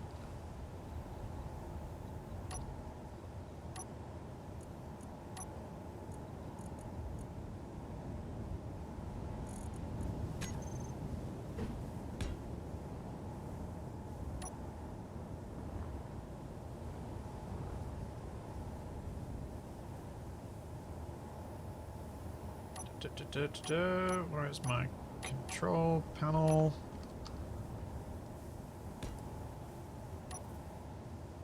Okay.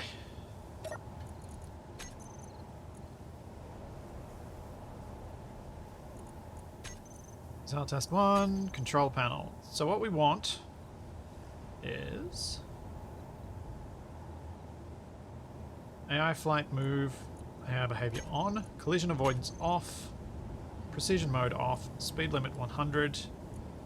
Keep, we'll get rid of minimum altitude because this may need to collide with ground targets. Keep itself aligned to planetary gravity and offensive block. You are going to target enemies. Target priority is going to be closest or largest. Closest. Target search interval 30 seconds. Yep, that's fine. Threatening subsystem. Weapons. Attack pattern. Intercept. Guidance type. Target prediction.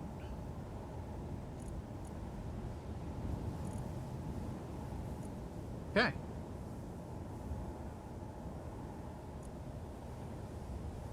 Now I think if I turn that on, it's going to search for enemies, and then as soon as I disconnect it, it'll go after it. Let's just create a little blueprint of that.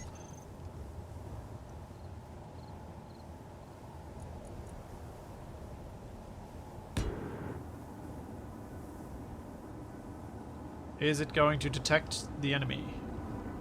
Oh, it probably needs a gyro, doesn't it? That would help. Man, I'm having a shocker with that today. It might be too far. I wasn't sure what distance it would allow us to do it. Let's do this. Invulnerable, untargetable.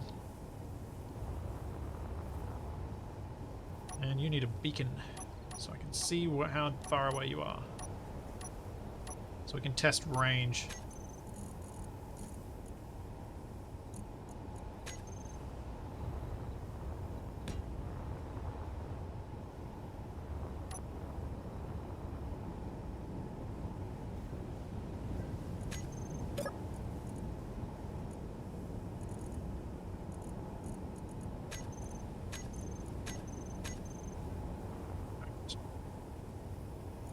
Entity list. Missile test. Alright, so we are 3.5 kilometers away. So yeah, I'm not surprised it doesn't work at this distance. So let's go a bit closer.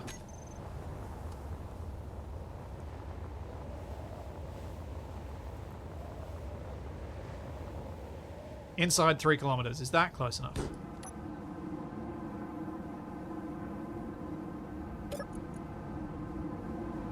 Searching for enemies.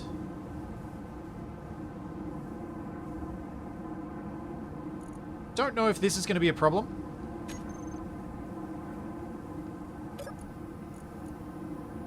Just make sure it actually gets to the end of the countdown before I assume that this isn't working.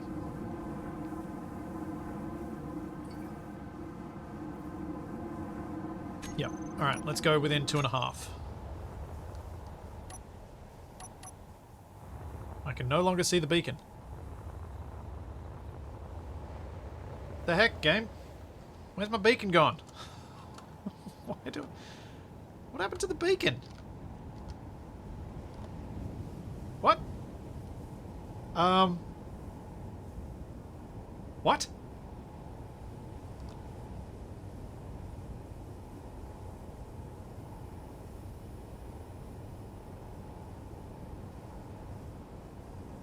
How? Oh, I've got undo mod active. I've hit undo by accident. When I did... Yep. When I just did setting my dampeners, I did undo.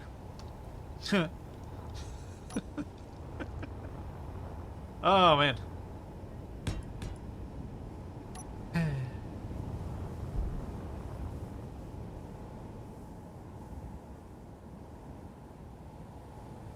So let's go just inside 2.5 Ks. 2.35, that'll do.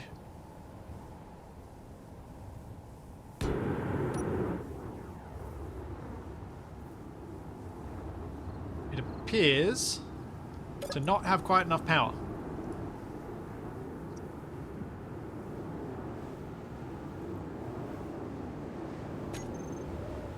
What? We're going in.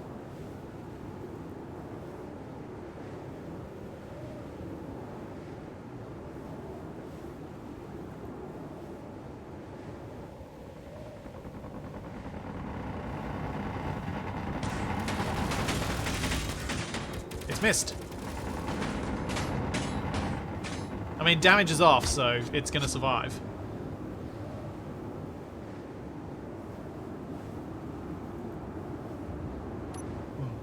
Might need more power. Let's give it some more power.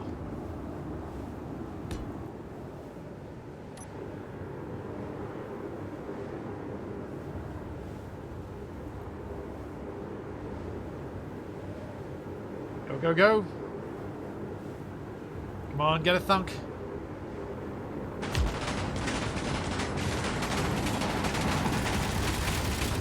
Dunk.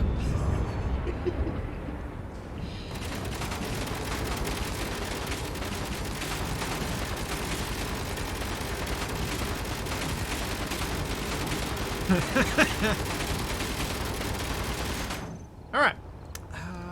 We need some design changes here, but also we need to move the cockroach to a more reasonable location.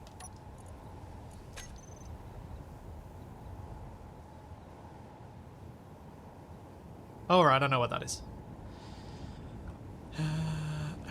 So, within 2.5 Ks. So we have valid target.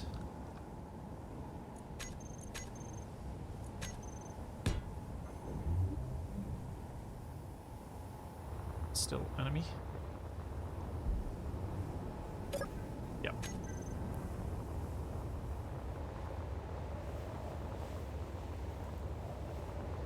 Oh dear, it's a missile. Yes.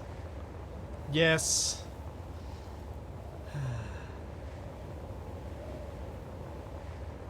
Yeah, power is an issue. If it's running out of power, it kind of has trouble targeting. So I think we're going to have to go big battery. And this one is clearly trying to lift off. So let's turn you off. Let's give you a big battery. So, let's take off the Sabaroid with the spelling error, which is going to drive me a little bit insane. Noticing that all the time. Put on a big warfare battery.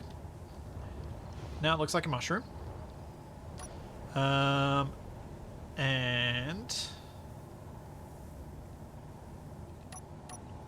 Do.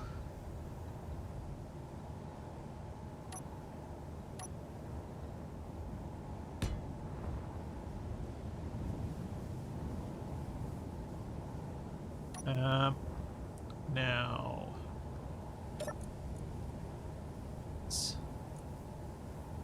arm warheads.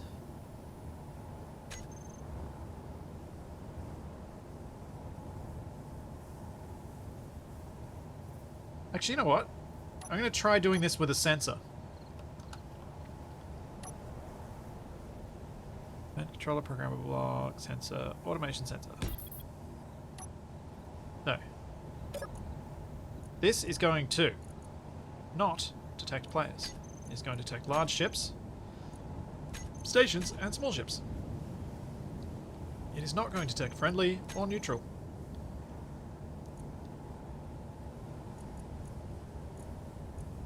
And once it gets within, 10-ish meters, something like that, 8 meters, whatever, set up actions. Oh, we need a group. Need a group of the warheads.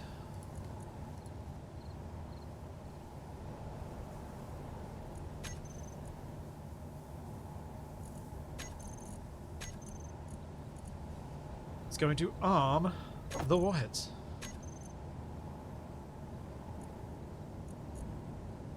Oh yeah, detect owner should be off as well.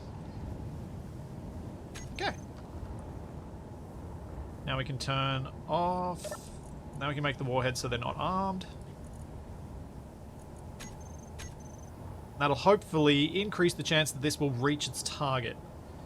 Now we can control Shift B to blueprint just the sub-grid. And we can get some more of these. Paste them along this line.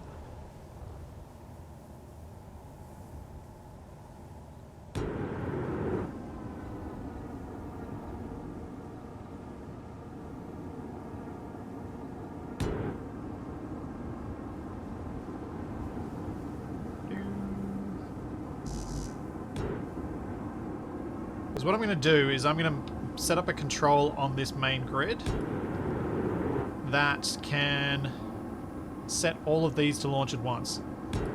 Which means they're probably going to collide with one another. Which may be funny. But it gives us a better chance of getting through all that gunfire. Potentially.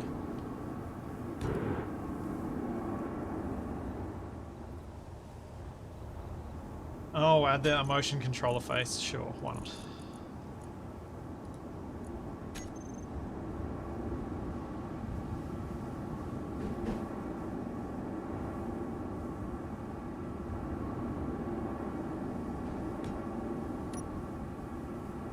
Wait, can I actually control what face is showing on that?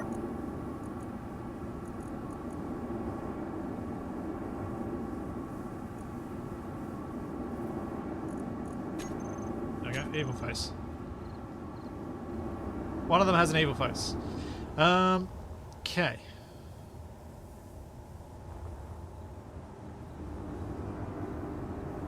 So I now need to rename all these connectors to small connector base.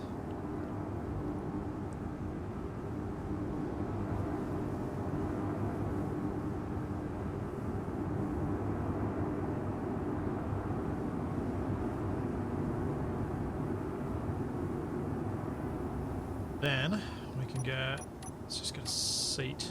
Control seat's going to be better here. Also, going to set up my spectator camera before I do this, so I can quickly switch to it. We're going to track this one.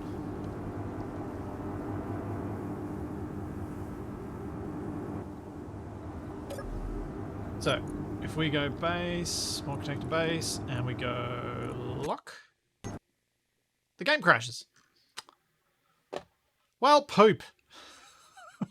Dang it.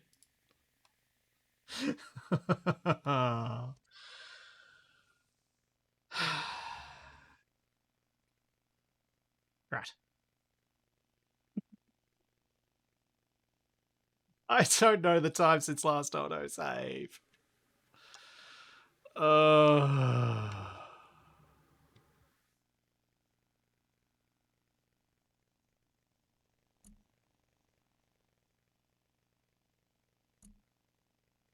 Looks like it was as I was pasting them along the list. Missile crashed successfully. Yeah. Wrong crash! Wrong crash! Game unstable, pull up!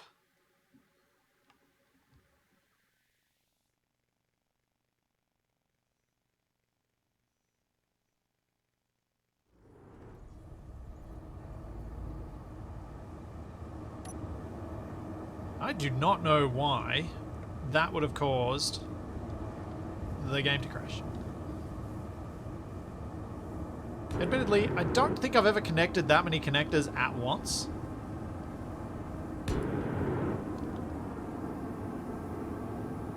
But yeah, odd.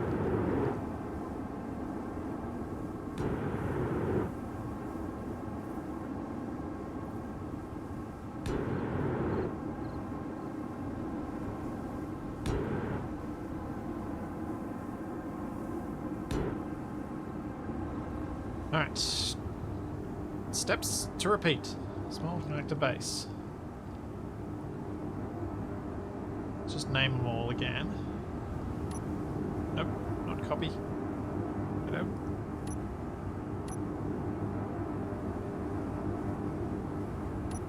Ugh. Hate that. Every time I try and go down while I'm holding down the control key to try and use build vision.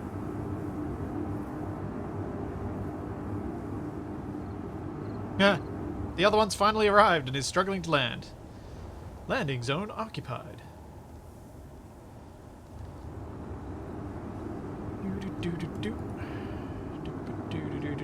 Let's not repeat the mistakes of before.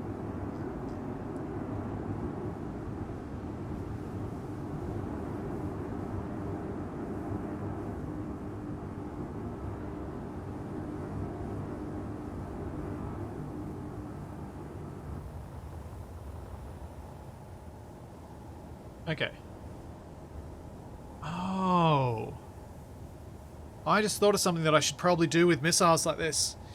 The missile itself should probably have a timer block on it that triggers the disconnect and activation of the autopilot for the intercept, so that I can easily re-trigger new ones to launch as they print.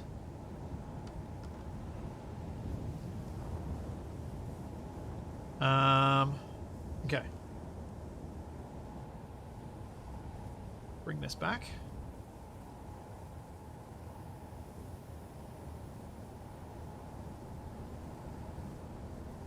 Spectating.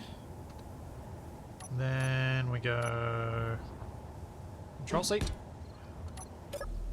And we have a whole lot of combat controllers.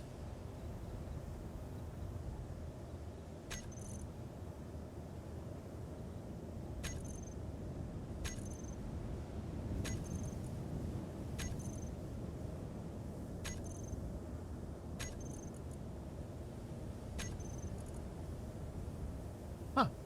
I did the exact right number. That was unexpected.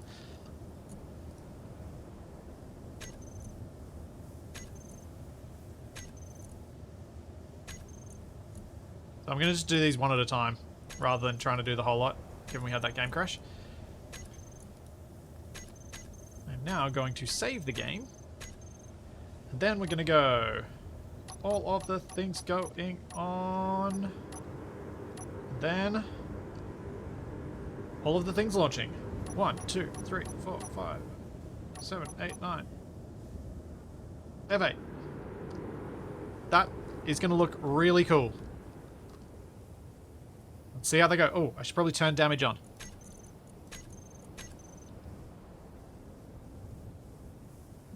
Thanks, Lumberjack. Thanks for the Prime sub. Also, thanks, Pickles.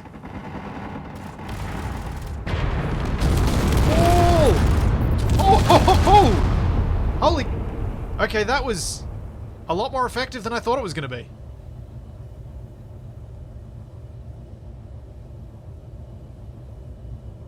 That was,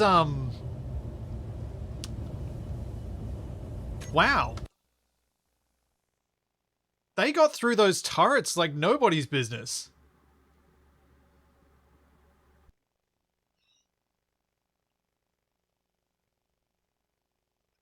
Thanks, Kitsu. Thanks for the thread of bits. Yeah. Brutal. Let's do it again.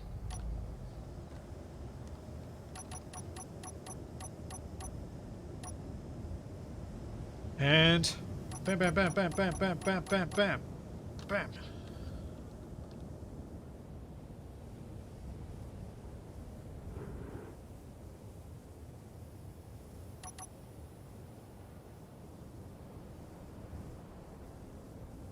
Here we go. Here we go.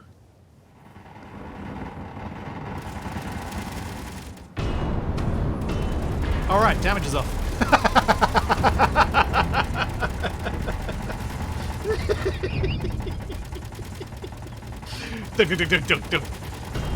All right, before I reload, let's just turn on damage.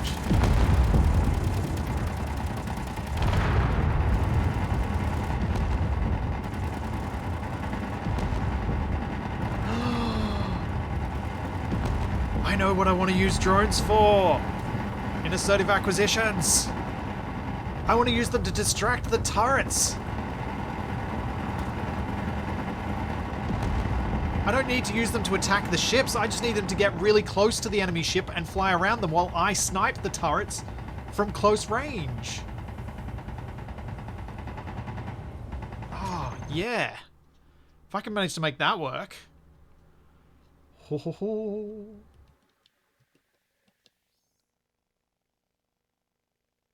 Because you wouldn't even need that many. Because if you can knock out the turrets from a particular orientation even, or like, oh, yes. Can you do chaff-style missiles to take out the AR missiles? Probably. Okay, damage on this time.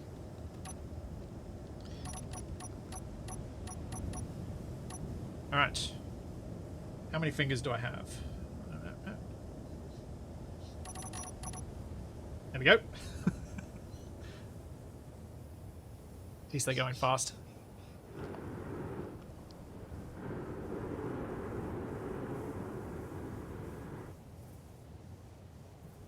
Here goes. They're closing in on each other. They're forming up. Oh, they're taking damage. But it's not enough! Oh! Good hit! It split it in half.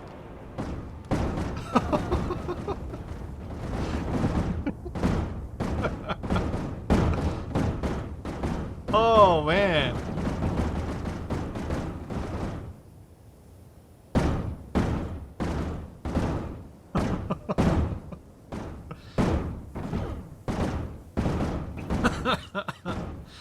Oh, that's amazing. Oh.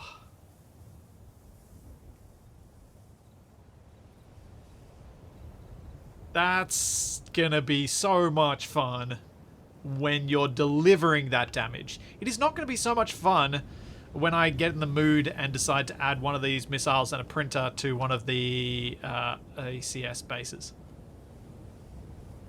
Because figuring out how to defend against this, I think, is going to be quite tricky.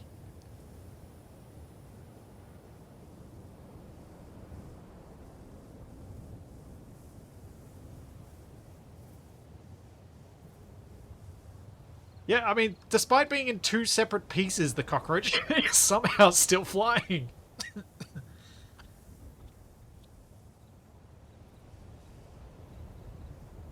Man.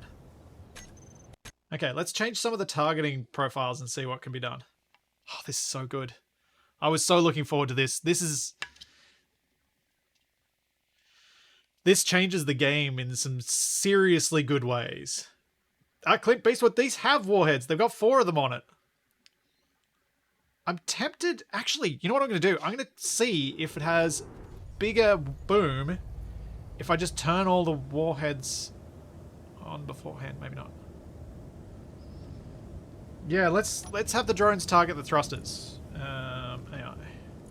Offensive. Can I select all of them? Yes. Threatening subsystem.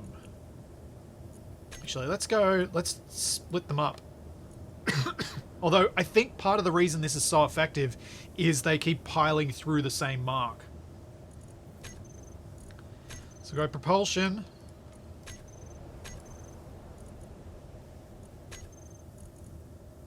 Power systems. And weapons. Yeah. And I'll turn off target prediction. I'm wondering if that's going to actually allow them to spread out as well. Alright. Damage on.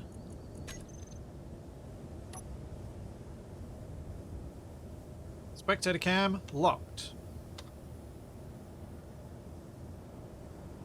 Actually.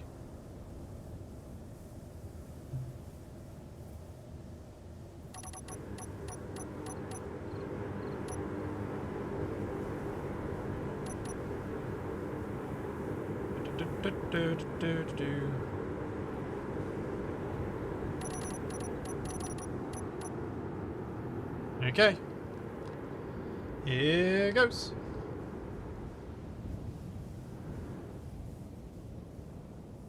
They're a bit more spread out this time. And there's one lagging a bit behind.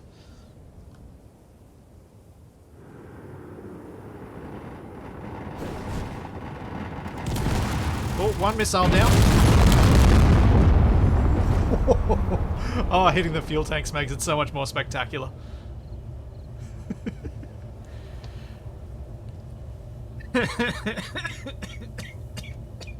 Yeah, this is so much fun.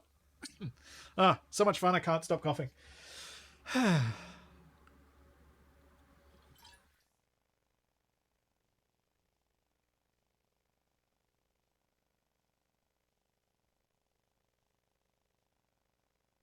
Alright, let's send in a single one and see how ineffective it is.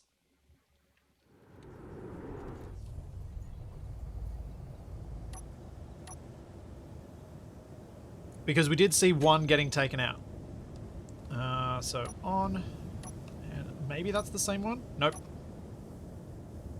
No! Okay. Let's try that again. Also probably need to turn damage on. I'm going to turn damage on and resave.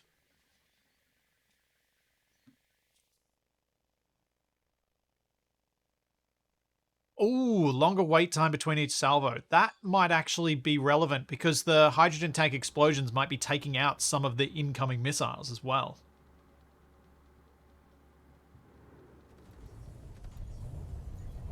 That's a good point.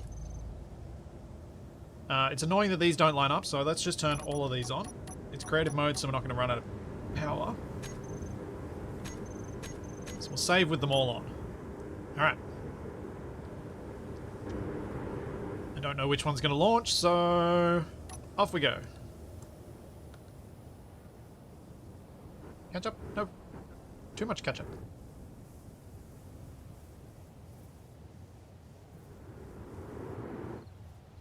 Yep.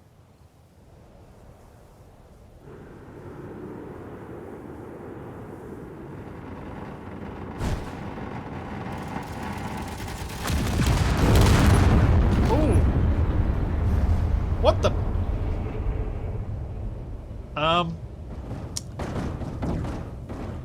Apparently, kinetic strike is effective.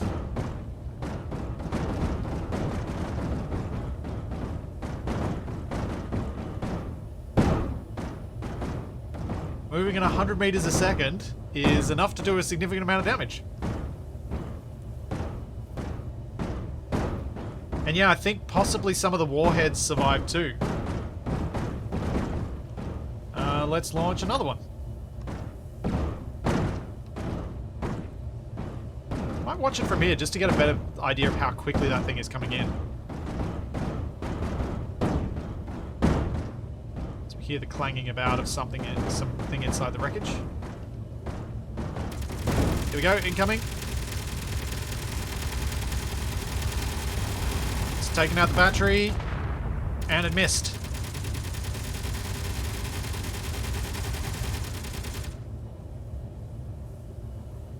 Alright, let's launch 2 this time.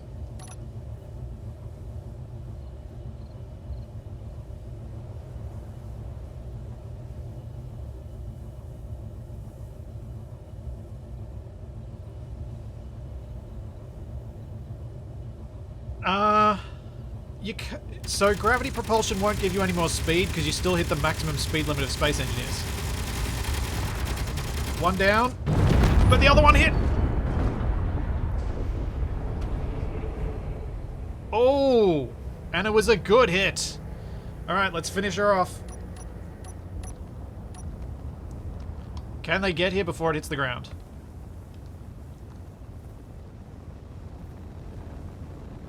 Against an increasingly quickly moving target.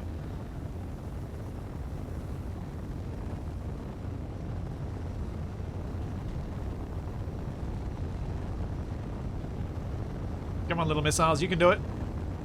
Track it. Track it. Where are you? Oh, no, they're crashing into the ground over there.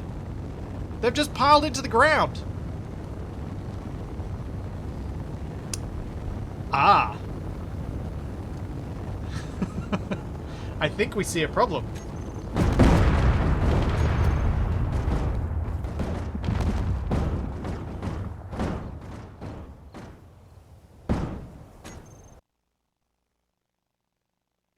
Yeah, they were aiming where it would have been once they got there.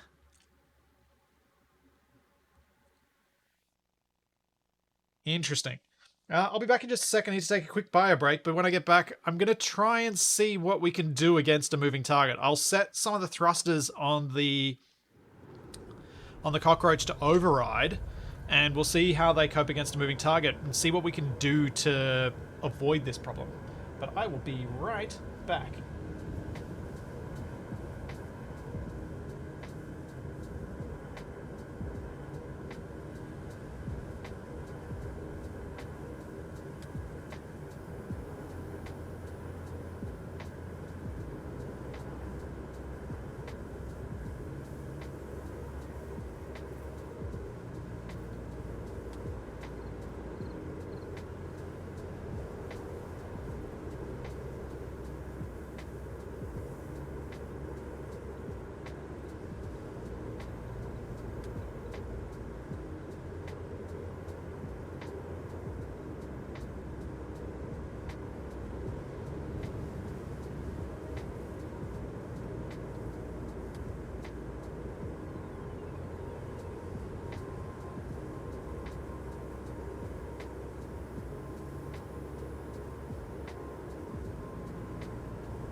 Okay.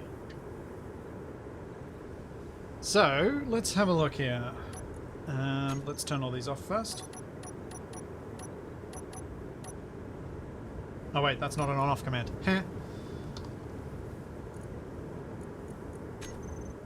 Alright, so. If checked, the collision avoidance of the move block type will be ignored.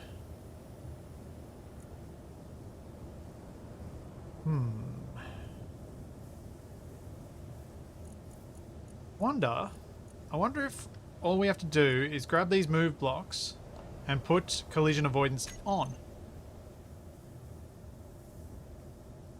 See if that's enough.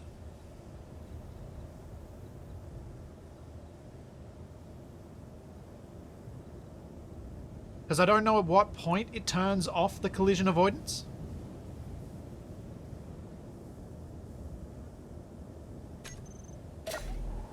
But what I'm going to need to do...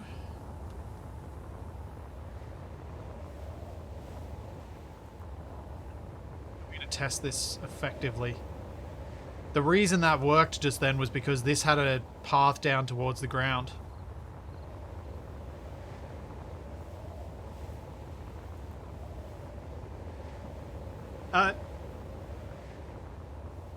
So T-Cross, what I'm trying to figure out at the moment, if this is, and for anyone else, if this is feeling like it's going over your head, what happened before was, while this ship was flying forwards and accelerating, the missiles, as they took off, realized that by the time they reached the ship would have been on the other side of the voxels, as in the ground.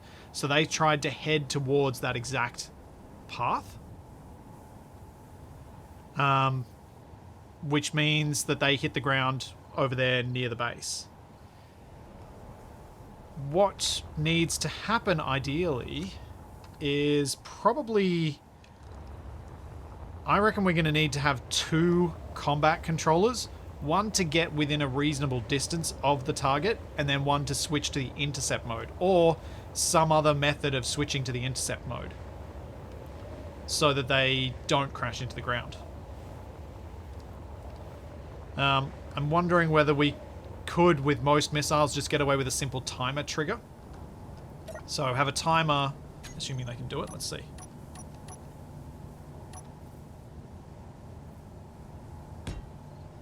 So we get a timer. Oh, let's make this even easier.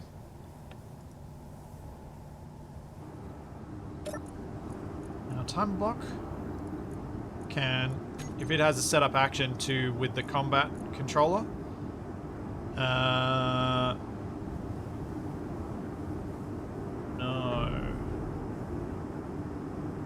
doesn't. Dang. Oh, we could have it set up to override collision avoidance, perhaps?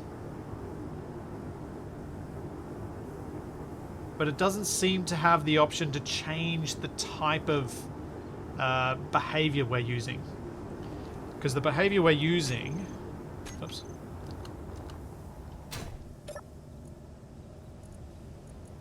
Is attack pattern? Or was there an attack pattern? Maybe I missed... Set up actions. Is there an attack pattern? Target, attack mode, enemies, target weapons, increased circle distance. No. So yeah, unfortunately we can't use a timer block to do that. But we could do something like I did before in the beta test. So one of the things I did during the beta was I actually set one of my thrusters to override. And the timer block triggered the offensive behavior to go on. So with the thruster on override, it shot up way high into the sky, drastically reducing the chance of it crashing. Because if it gets altitude first, then it's going to be shooting down on most targets. Or at least horizontally to most targets, which is going to be superior. And it's also going to increase the chance that it finds a ground target nearby, because it'll get high enough to see it. And yeah, obviously really useful for a missile silo design. So I'm actually going to delete all of these, and we're going to make a new missile design and see if we can incorporate some of those ideas, because I don't know how to test whether the collision avoidance thing is off all the time or not. Oh wait, yes I do.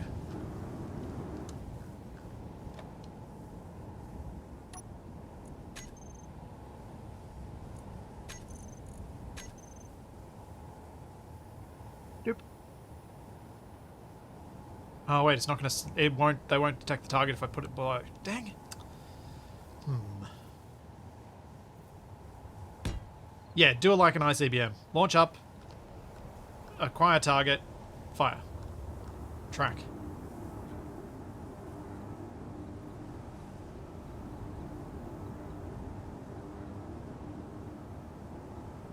See, putting it in the canyon won't work either. I need it moving in the way it was moving before, and I can't figure out how I can launch these while having it moving. Yeah, I can't figure out how to do this test.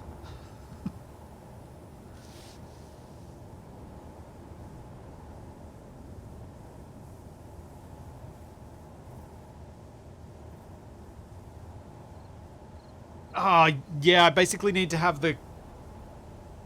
I need to have the cockroach on an autopilot, don't I?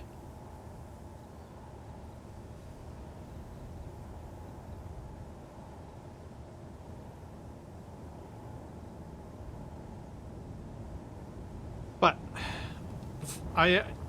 regardless of that, I do want to make a better missile. So let's get rid of these.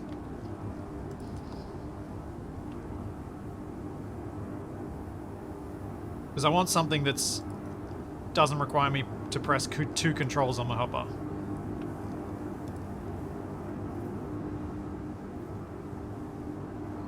Let's delete those.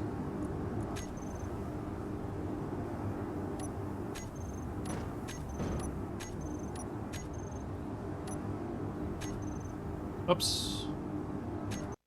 I did it,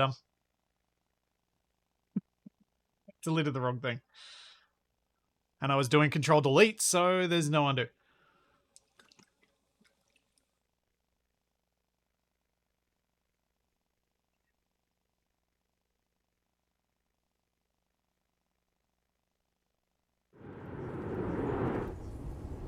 Yeah, thruster override on the cockroach would work. I just don't know if I can do it quickly enough. Oh, I probably can. You know what? Let's try it. What's the harm in trying? Okay. So I think I've got all these set up in the way that I was talking about. We've got collision avoidance override on, and then we have the move blocks have collision avoidance on. Okay. So what I'm going to do is get up here, tilt the cockroach a little bit forward, put one of its reverse thrusters on a tiny bit of override, and then launch at him.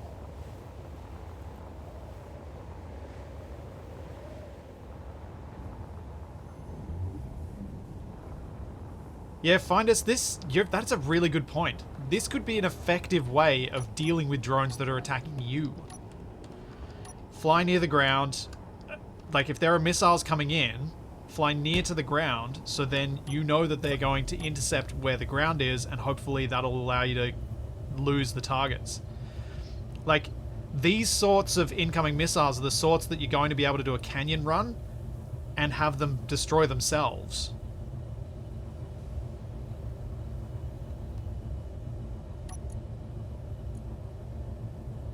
Like, that's pretty cool.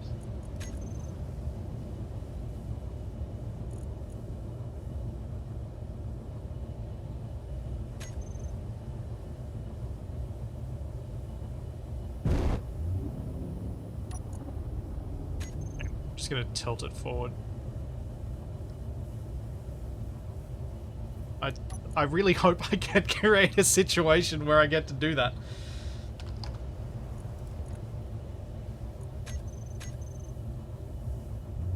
Okay, now I gotta be quick.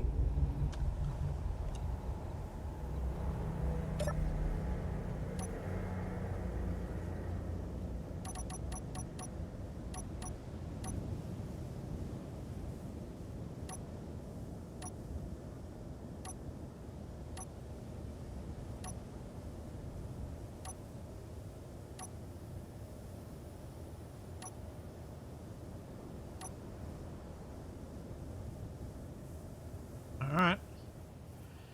So they are still heading for it, but this is going down too slowly. What the? Oh, whoops.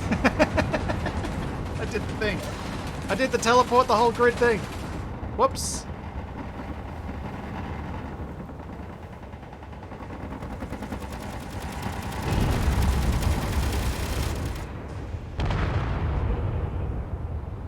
So a few collisions up front.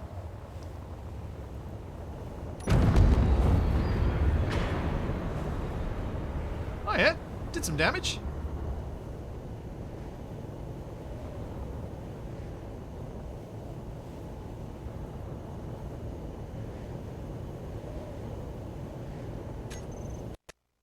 Let's reload. Try that again.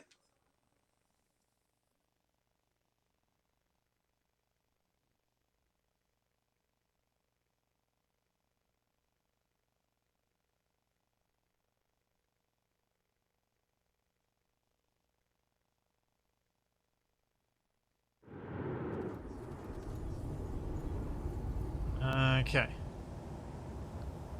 So I think we've sort of got an idea of what we can do here. To test this again. So I just need to put a seat on here. Turn off my backwards thrust. Tilt forward a bit.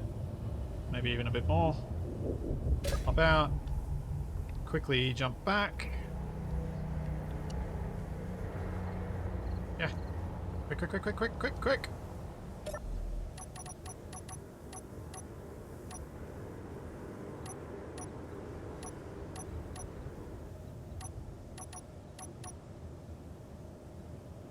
Pop out. F8.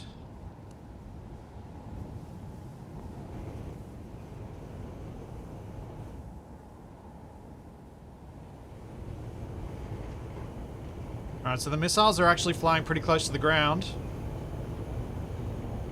1 hit the ground. 2 hit the ground. 3 hit the ground. I think we can confirm collision avoidance not functional when it's turned off even at the beginning.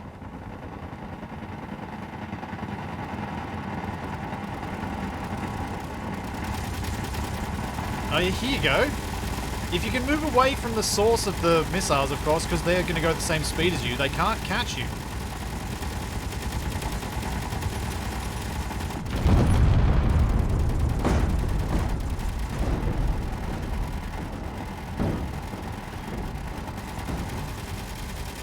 Yeah, I knew Incept turned off collision, I just wasn't sure if it did it from the beginning.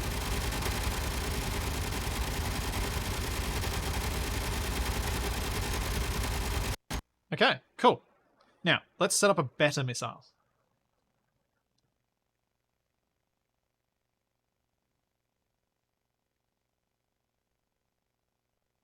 Now that we know that that's the case, we can set up a better missile, one that launches up nice and high, and then gets its target and moves towards its target.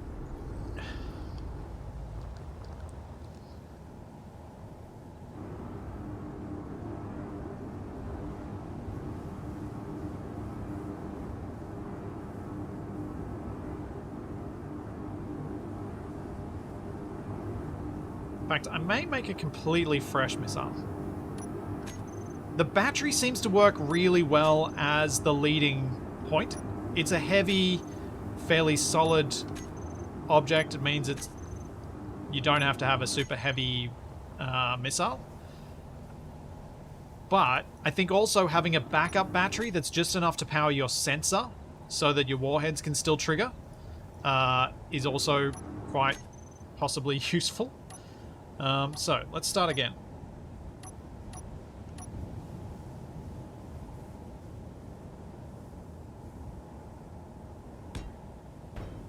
Well, that didn't work.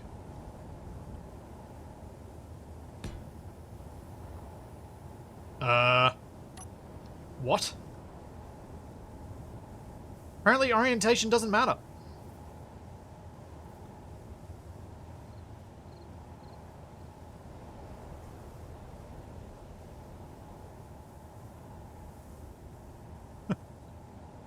Huh.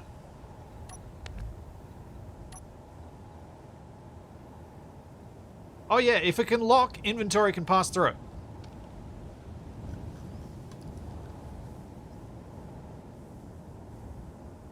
As long as it can lock, inventory can pass through. Alright, so what I want to do for this is start with... where's my batteries? Batteries? Batteries? Batteries. Start with a mini battery at the back here. Because ideally we want some degree of power on board this missile right until the very end. So we start with the battery. Then going to move to the movement controller. And this is going to be topside. Then we've got our offensive combat controller.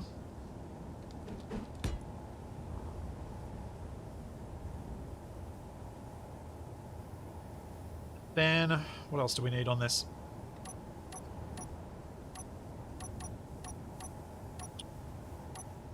My bars on this save are all over the place.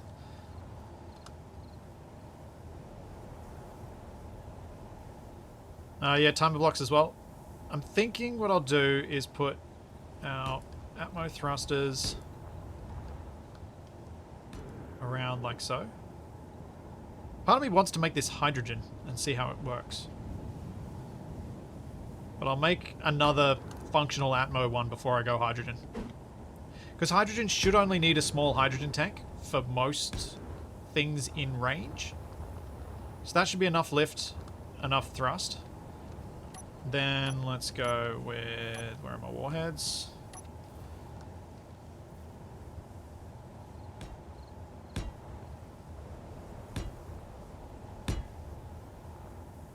Warheads. Now we need timer blocks. Now, what I want this to do is set up an override on a thruster. Sorry, disconnect the connector, set up the overrides on the thruster until a few seconds later, then trigger to turn them all off override at the same time that the offensive controller gets turned on. So we need probably 2 timers for that.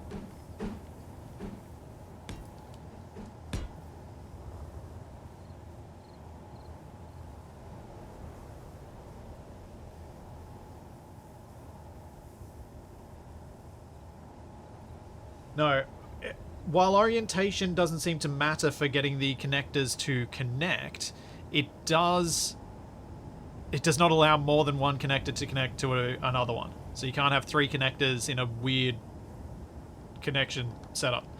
That will not work.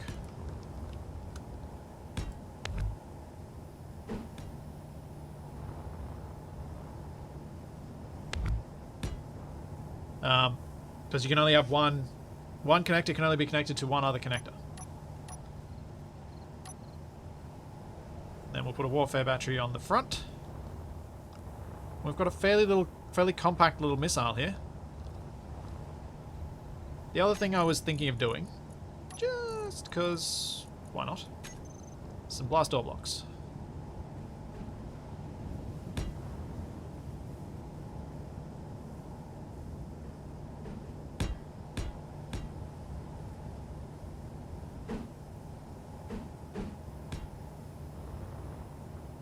Should really have turned on symmetry mode before I started doing this.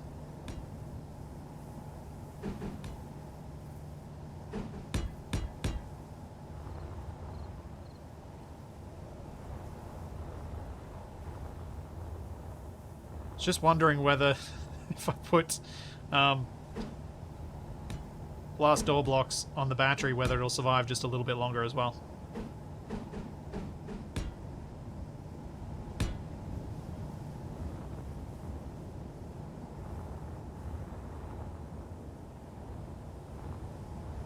Short, pudgy missile. Exactly. Only an explanation for why it is a warfare battery. It looks better in this orientation, like in this position, than the regular batteries do. Which is why I like it. Whatever. I'm doing these differently to the other side, but that's just happening. It's what's happening! I always seem to mess up these clips in some way.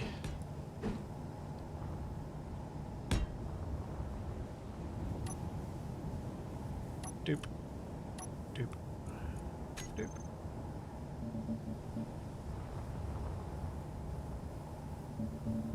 I don't know why I'm putting style into this. This is the most ridiculous thing ever. Okay, so I haven't put a sensor on here yet. I need the sensor for the arming of the warheads. Let's do that before I forget.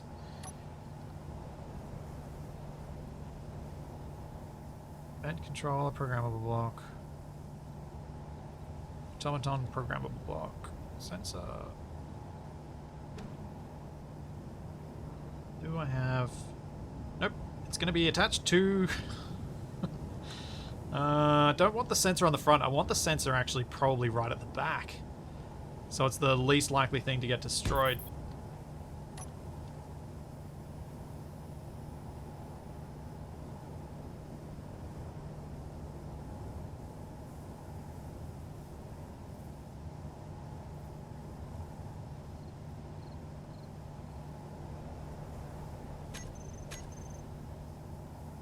thought that was going weird.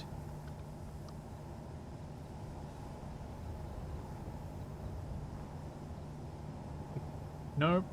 I think I just renamed a thruster to missile warhead, or I tried to.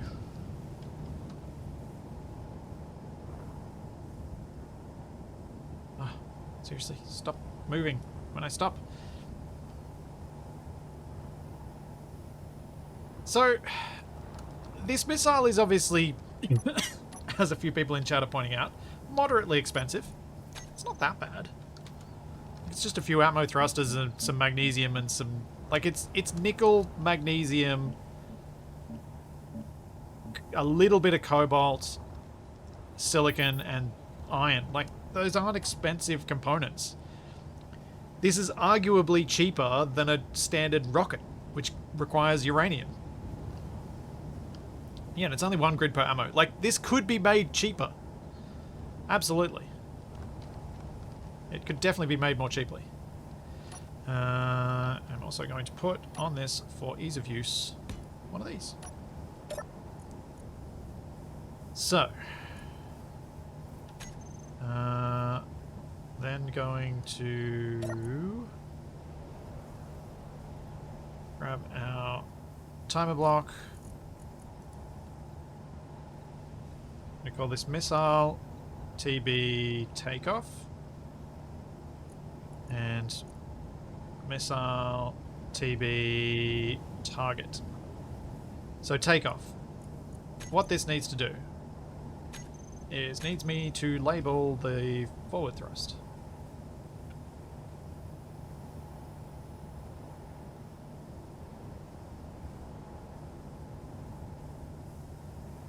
So I can activate the overrides on them.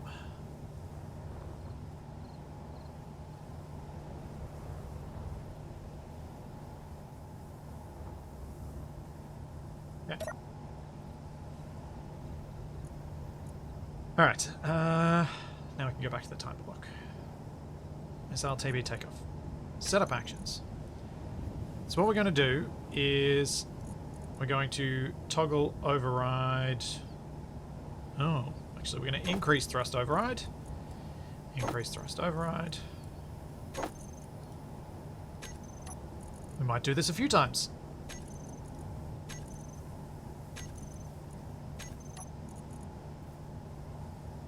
Because it doesn't seem to have an option for override on-off.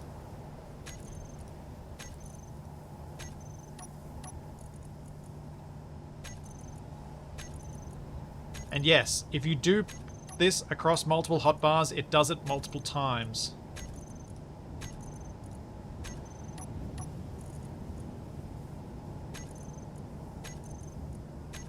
Oops, that one's decreased. That one decreased.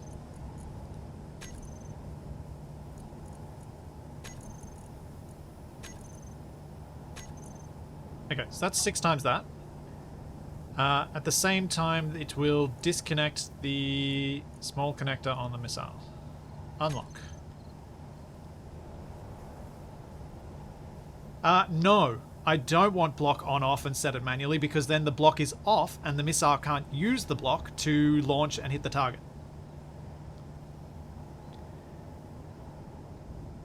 Because that means that there's literally a block on there just for the use in takeoff.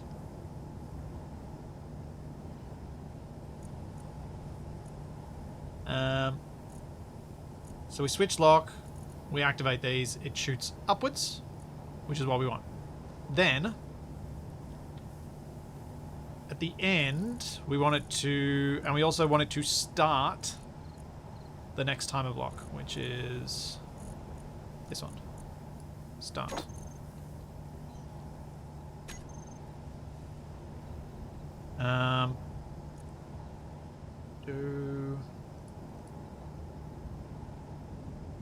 A thruster would be heavier than 2 timer blocks, yes.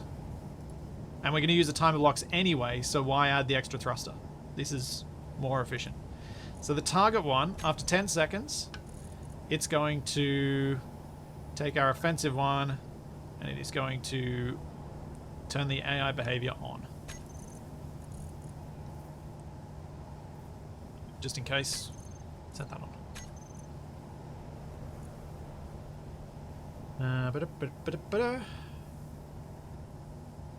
Then these warheads need to be in a group. And we go to our sensor. We might set this to be a bit bigger. Once we're within 50 meters of it. Let's do that. Detect players off. Detect small ships, large ships. Owner friendly, enemy only. And then set up actions. Grab our group. And we're going to arm the warhead.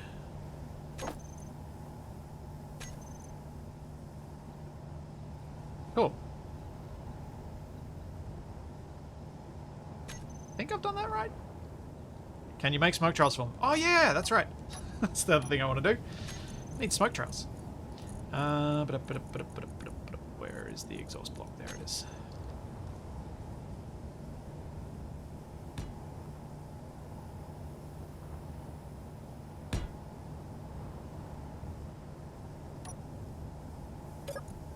Okay, exhaust pipe. Fire and smoke. Fire and smoke. Toggle off. Take off. Set up actions. Gotta have this timed. Toggle on. Toggle on. Okay. In theory, that should be right.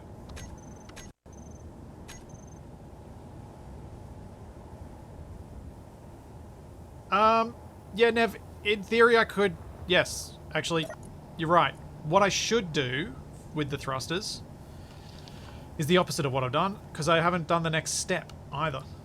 What I should do is have them off, have the override maxed, then have the timer block. What I was planning on doing, which I didn't get round to do, was actually set my target one, set up actions. This one's supposed to have decrease thrust override, decrease thrust override, decrease thrust override, decrease thrust override. And hopefully I can do enough of these that it can completely overwhelm the override. I'm not sure that it can actually. I'm not sure that 9 ticks of this is going to get rid of the override.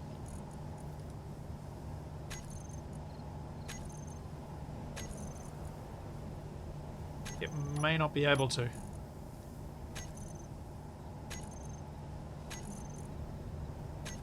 Test in a second. I have a way.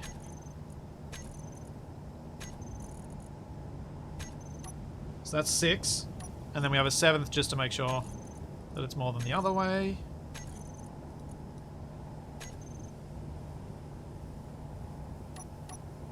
Yeah, I could have done a group. I probably could have.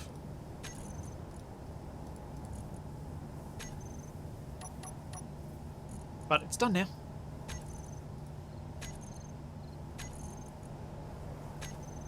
Okay. Also, I prefer not using groups when I'm going to use something that's going to be projected. Using timer blocks set to specific blocks works more reliably than using groups when you're going to have multiple missiles using the same projected blueprint. So it is better to use timer blocks than groups.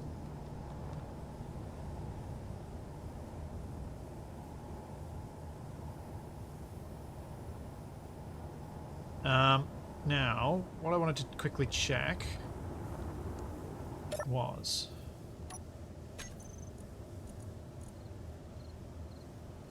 decrease thrust override on number 13.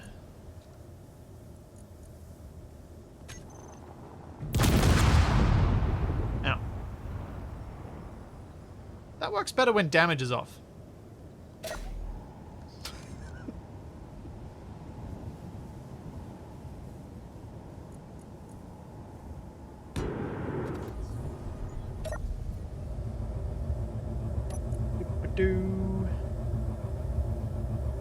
Okay, 13 is forward.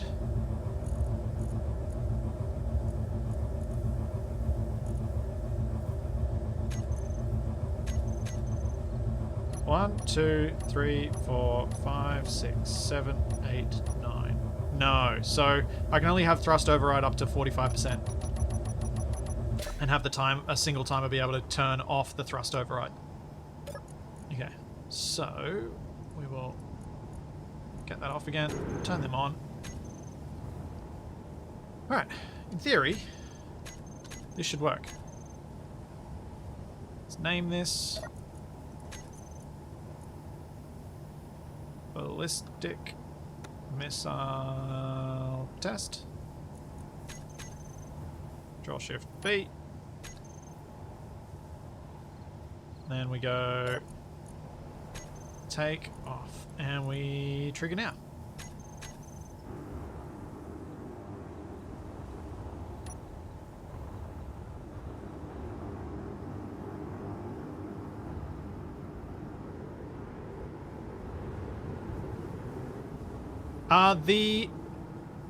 When I tested the AI before, the movement controller is not moving fast.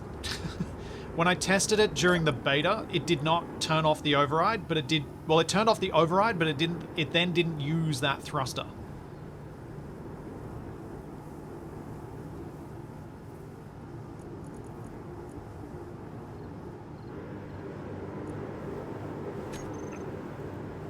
I'm just gonna do a quick load.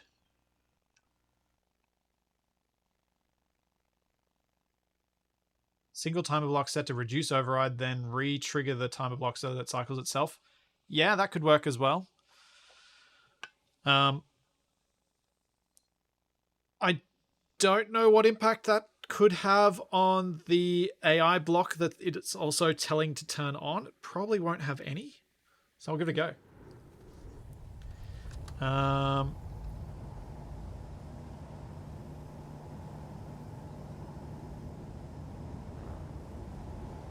Yes, the 30% override is pretty slow.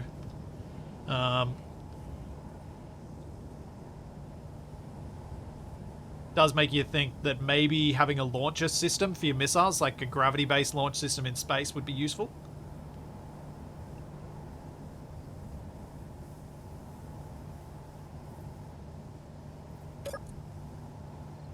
But we can try it. I'll turn them off. Thrust override to full. Let's set this up before as well. Closest enemies, default, intercept. Target prediction.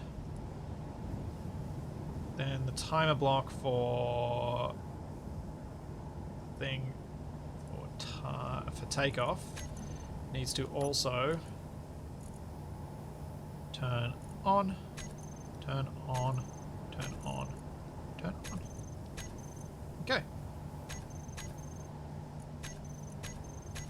Let's give this a go.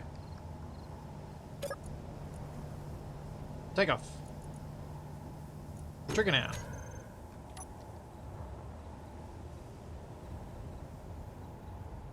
Obviously that takeoff is ridiculous. Also,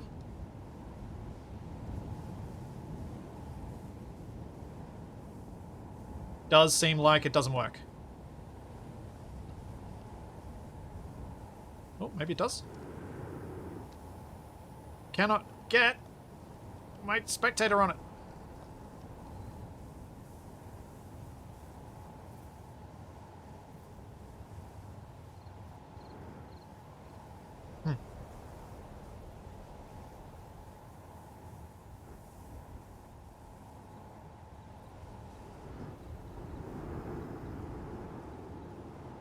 Okay, now I'm locked. Those thrusters don't appear to be firing. Oof. Yeah. Yeah, the thrusters didn't fire.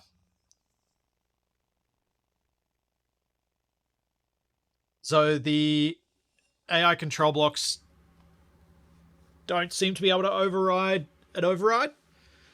They'll stop the override from working, but they don't seem to then utilize those thrusters.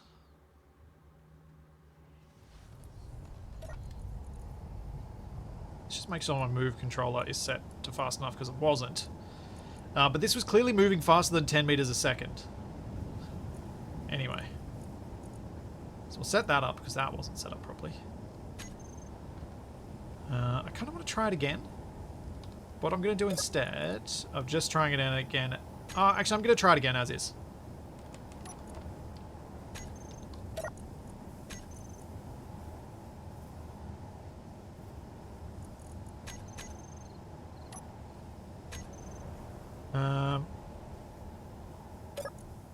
Because I want to do one thing first.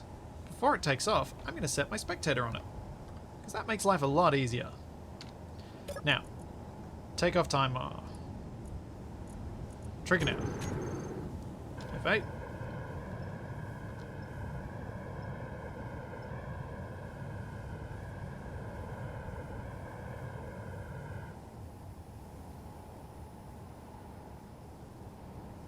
So yeah, it is only slowing down using gravity. Those thrusters aren't doing anything.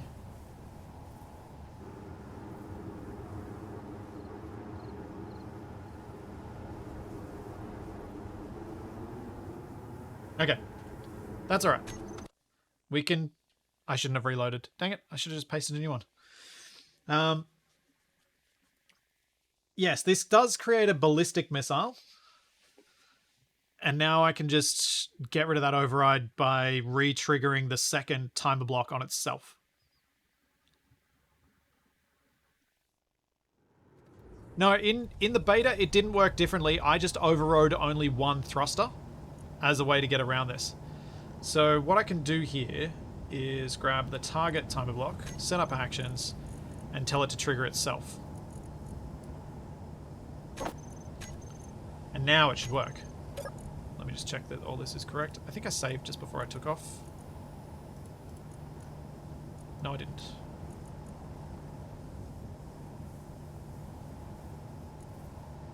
Give me a second. Save. Info. Ballistic missile. Name it as I did the first time, not the second time. And we got a copy. Alright. This should work this time. Think. Take off. Trigger now.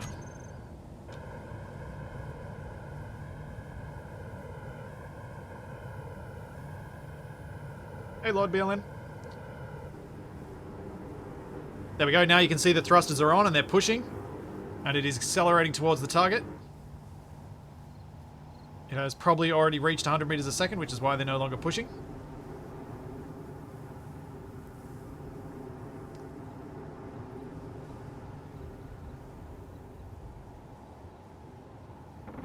The flames are glorious. And it's down.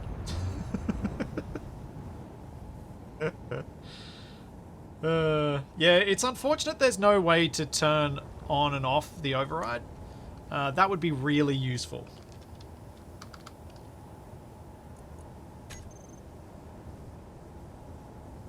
Yeah, I don't know why this design is more volatile than the last.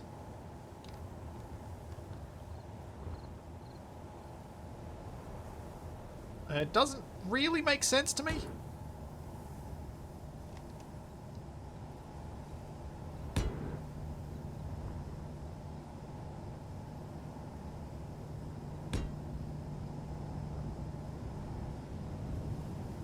Warhead's armed too early, but I don't think I was within 50 meters of it anyway.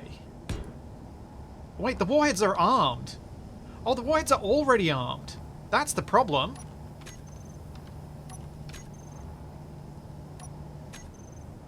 Why are the warheads already armed?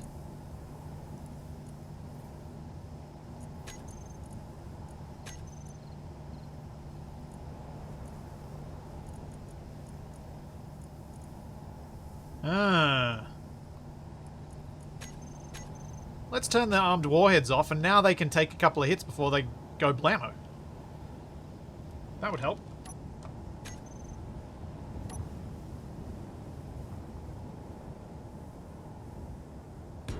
Yeah, I don't know why. It probably was something to do with the sensor, but I just didn't realize it had happened.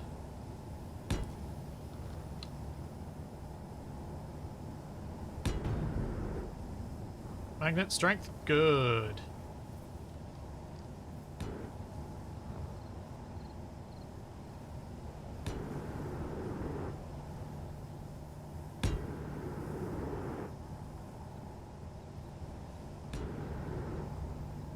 Now, this is all 9 of them.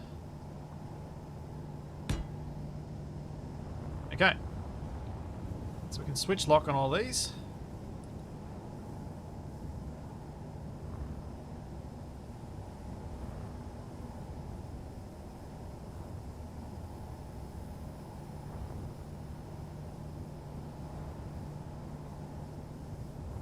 The tricky thing that I'm going to have to work out, and I'm not sure how to approach this, is going to be when printing these in survival. How do you make it so you can consistently launch the same thing?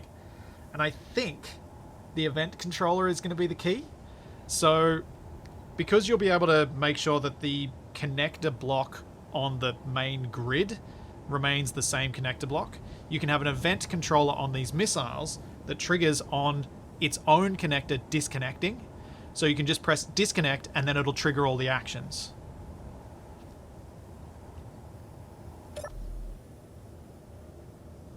But here, what we need, because I've set up the timer block to be what we're triggering,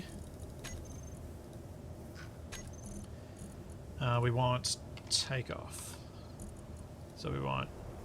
I might do start so that I've got time to react. So we've got a 10-second countdown.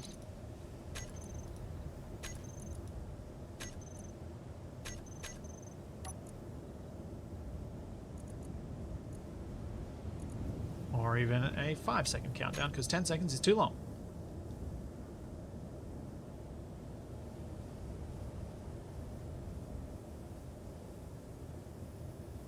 Yeah, it's going to take some finagling, but it should be good. Alright. Save. So we can reload and enjoy this a second time. Ah. Sure. Random explosions, that's fine. Apparently I'm inside the planet.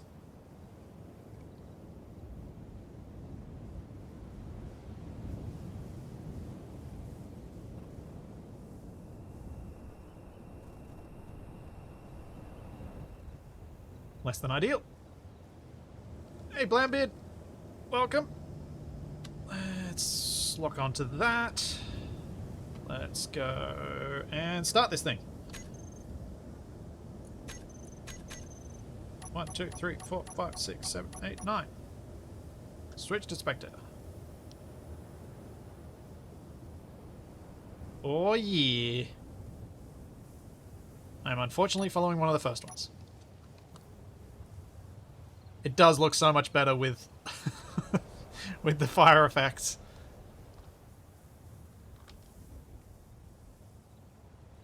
Oh, yes. So good.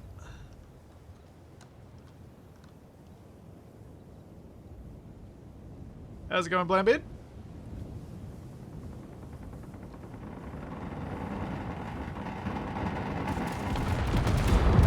Boom, boom, boom, boom, boom! What survived? Oh, warheads survived. Well, that's odd.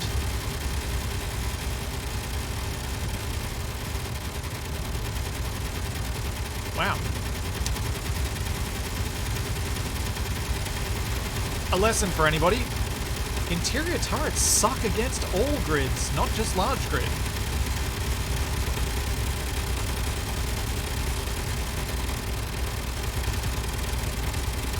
Wait. No, those are just bugged out.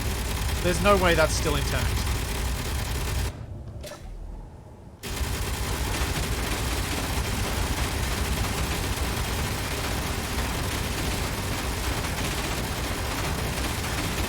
Yep, bugged.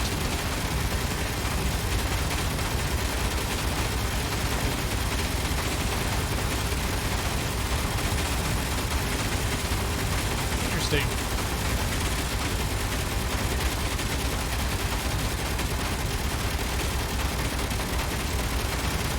Nope. I can't interact with them either.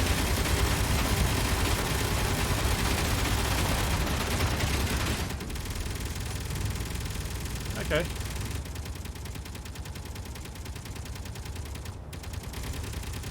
Apparently there are more blocks than that are down here.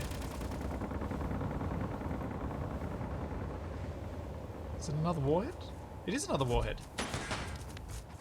That's not something I've seen before.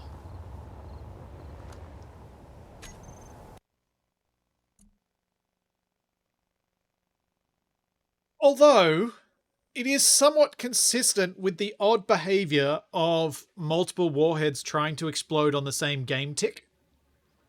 For anyone who's attempted to trigger a massive explosion, you would know that often only one, sometimes not even one, of your warheads will explode when you trigger it. But almost never will all of them explode. It's why you, like, a self-destruct for a ship needs to be staggered for the warheads to actually work.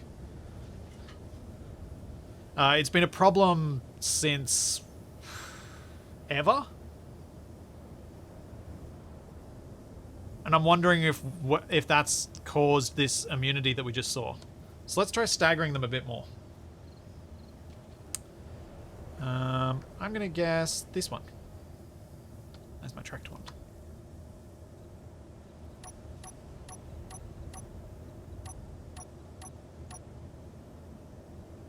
Oh. I would track the first one.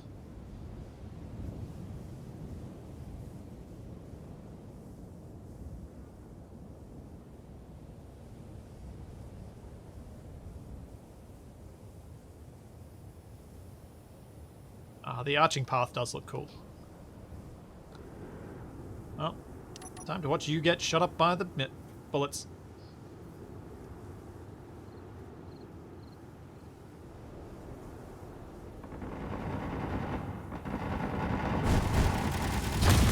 Or not! Oh, ho, ho, ho, ho, ho. Oh, they're turning around. They're coming back. They're coming back for more.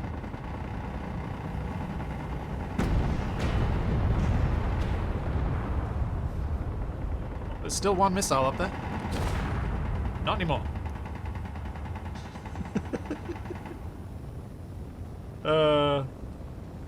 Brilliant.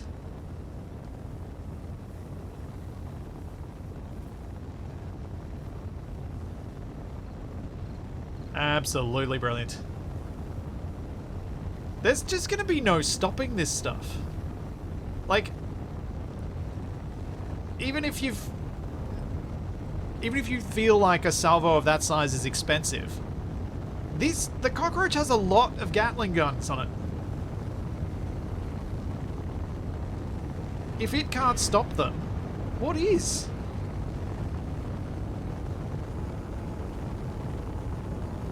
Like, static bases I'm talking about, obviously. Ships, the idea is you see them coming, you try and move away as quickly as you can, so that you've got increased time to shoot them. But yeah. I think... and I think you're going to need to, like, in a situation where you're up against something that might have lots of... yeah, true, Nev. Hitting the hydrogen tanks is part of the reason this is so spectacular. But I mean, like, one of the reasons I turned off... like, I made the drones in ACS explode the way they do was to reduce the effectiveness of them just crash landing into you.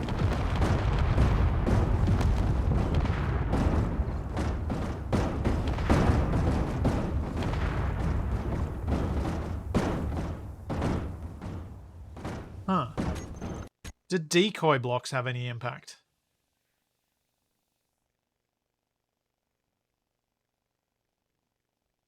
Let's try it.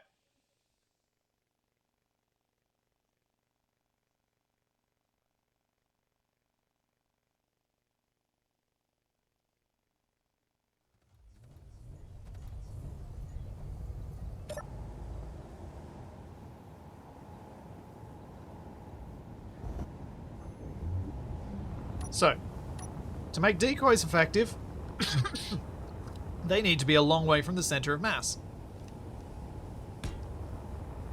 That is not in front of the thruster. Good.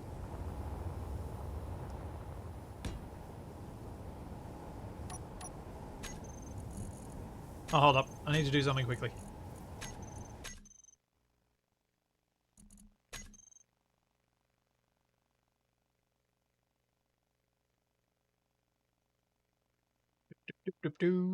Thanks, my selfie. Thanks for the Prime sub. Yep, we need the capax. And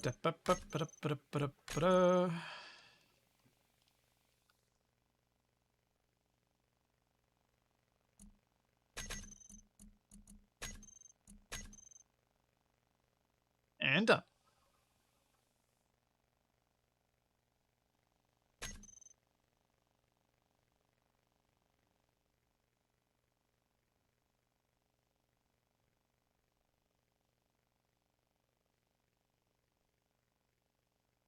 Need to rename the missiles Mortine.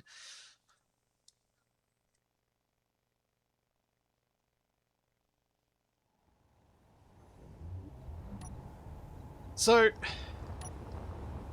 decoys need to be far from the place that you're trying to avoid things hitting, because otherwise things are going to hit the decoy and damage the thing you're trying to protect anyway. So, say I'm trying to protect this turret. If I put the decoy right here, if this decoy gets hit, the turret gets damaged. So that's pointless having it right near it. And this is the problem with using decoys on small grid, is that your distances involved are tiny. Like, unless you've got them really far out on a stalk that looks really weird, hitting the decoy is hitting the ship and hitting the stuff you're trying to protect anyway, so there's no value to decoys in that situation.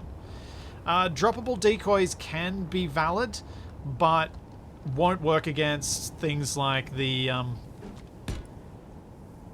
MES-style drones.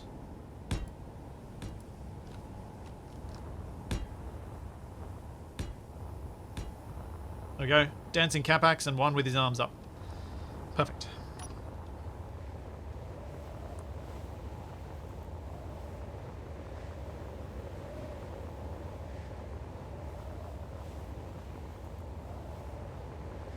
Yeah, so the decoy on a rotor trick works because it'll target the subgrid that's closest first.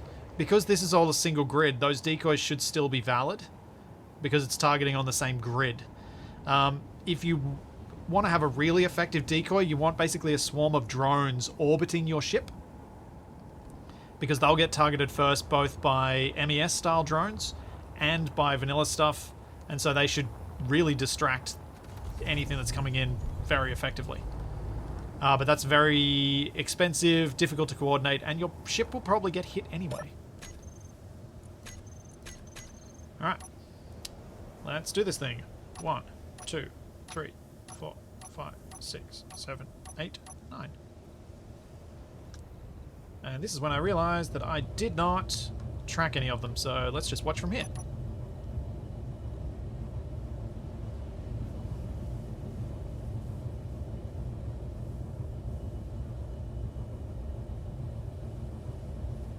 I do love that you can see the fire from here, because that is going to make missiles. They're totally not targeting the decoys.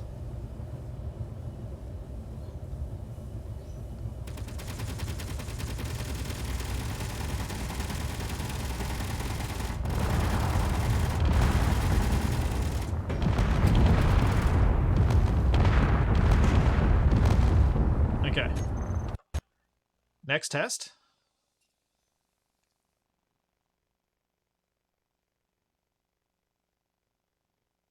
The missiles are just on default targeting, actually. I don't think I set them to any specific system. So, this is what that's what I was expecting based on what I remembered from when I tested the decoys years ago. So, what I need to do instead is this. And I just wanted to make sure that what I remembered was still accurate.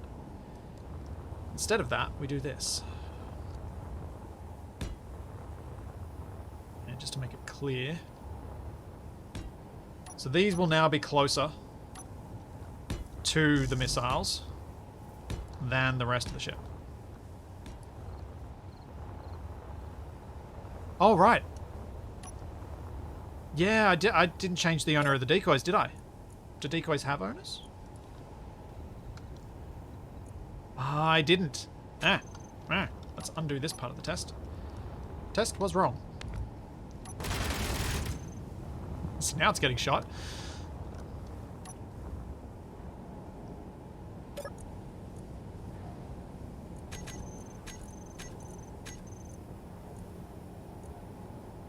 Yep, now it's owned by the Space Pirates. Cool. Let's try that again. See if this works, because I do want to know whether proximity of the decoy matters. Or if it's proximity of the grid with the decoy.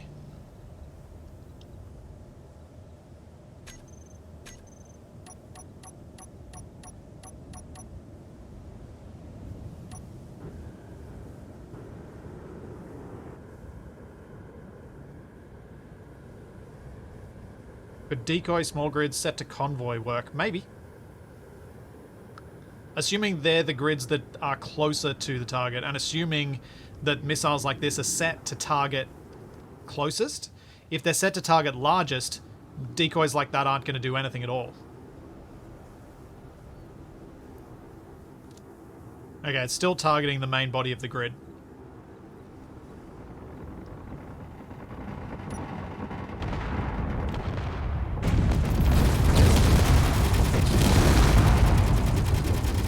I love how some of them actually make it through the explosion to have a chance to turn around and come back.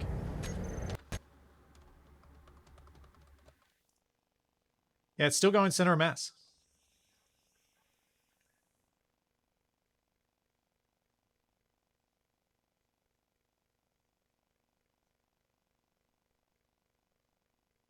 All very interesting.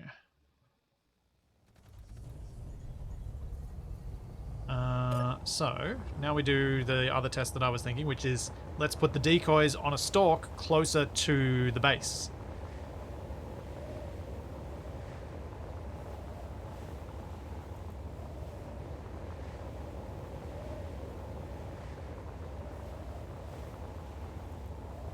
You can set a drone to orbit a target, yes.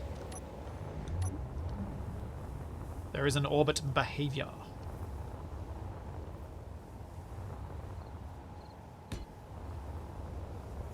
Just want to make sure this is not directly aligned with center of mass so that we can be confident that they are actually going for the decoys and not just the decoys are in line with the target that they'd already previously established.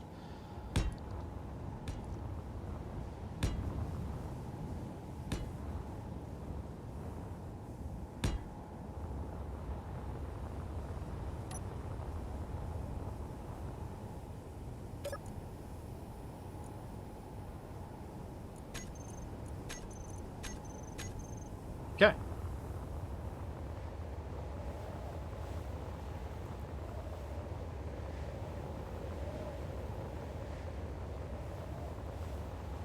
I wonder if my suspicion is decoys don't work anymore. That's my suspicion here. The decoys, to be honest, haven't done a lot since we were able to target subsystems. So I've got this currently threatening subsystem is default. So if any of these priorities should target the decoys, it should be the default, because these ones seem to override it in my limited experience testing it. Yeah, warfare changed decoys and it doesn't work. Alright, let's go again. Once we set up a spectator camera. Decoys are just lightning attractors. Yeah. Right. 1, 2, 3, 4, 5, 6, 7, 8, 9. Zoom, zoom, zoom.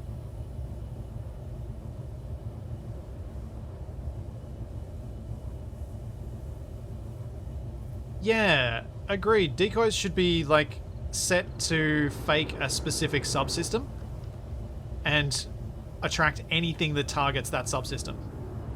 Because then it comes down to the user to set it up the right way, and this is totally not targeting the decoys, even though... Oh, wait a second. Maybe those decoys... they should still be closer. Even considering my added height, they should still be closer.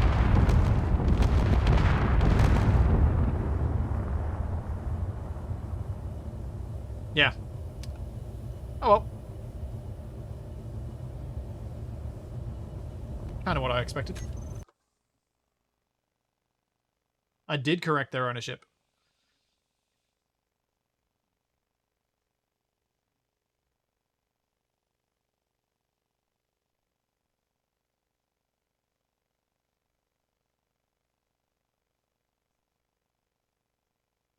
The modded ones are just a reskin. The function of the block's the same. But yeah, the AI blocks do not seem to have any interest whatsoever in decoys. But what's the other thing I wanted to check with these? I feel like I've got a pretty good system working here. Let's see what happens if I set them to target weapons subsystems.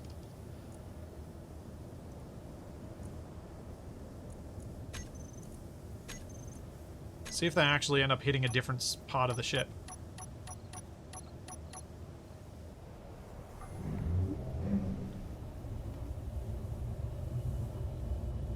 Oh, missed him. Dang it. Curses.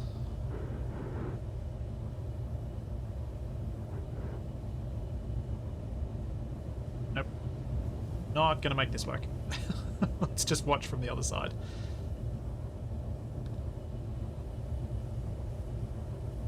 Are they all just gonna hit in the body of the ship again?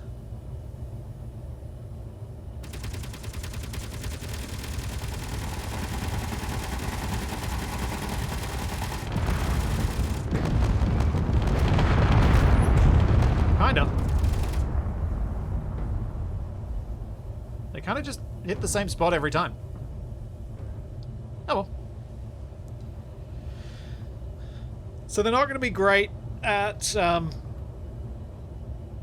taking out the subset, like the little bits, and they're not going to be great at taking out the turrets on a target that you're hoping to capture. But my idea with these sorts of missiles was always target elimination, not target capture. Yeah, that spot would be about the center of mass, yeah.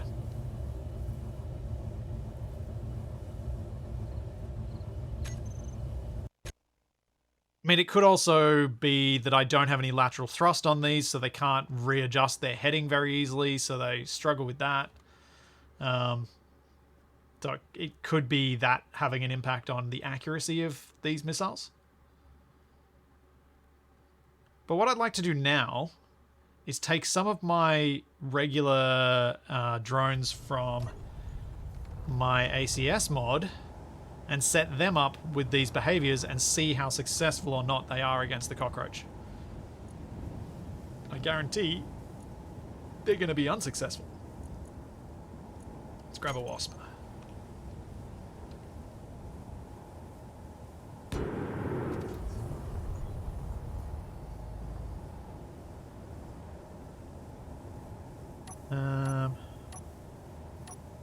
And yeah, for people who play PvP, which is not me, I can understand why they might be concerned about this change and how it's going to basically completely change the way people fight in vanilla. But I don't play PvP, so it really doesn't worry me one bit. Movement controller and offensive controller.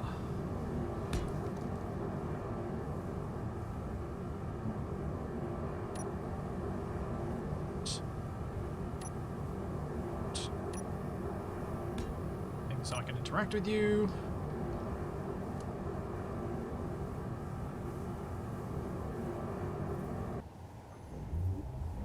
Spectator locked to you.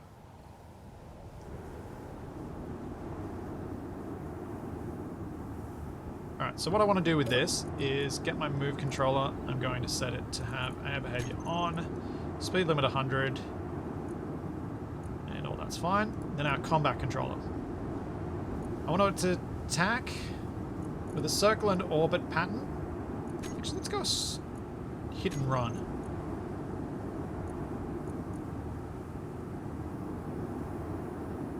A bit closer. These weapons are the ones we're going to be using.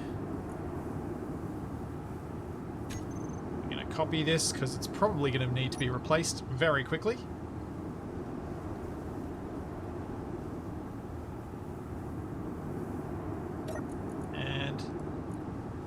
Air behavior on.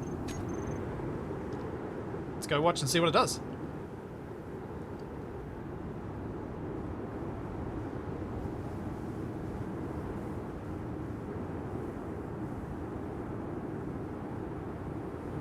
You built donut-based ships to counter ramming drones. It may well work, but I guess the thing there is you then counter it. Oh!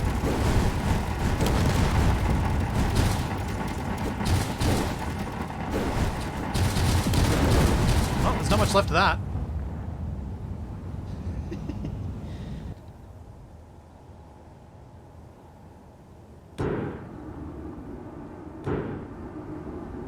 Oh, hang on. That.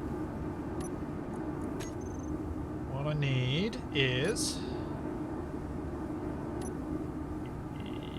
button.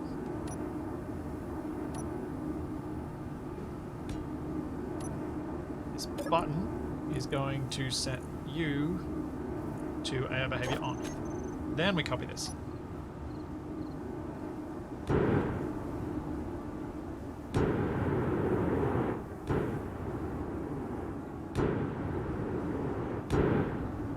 Okay, now we go and grab our spectator on the last one, and we launch all of these at once, and we see what happens then. Yeah, the behavior looked fine. This is genuinely, aside from the awkwardness with having to switch between the two different autopilot types so that you move more quickly between distant waypoints, things have been working. Alright, let's do this. Blam. Blam. Blam. Blam. And go. Hello? It's the last one, the one that doesn't work. Just after I gave you a compliment. Come on, space engineers. Say something nice, and then you do this to me.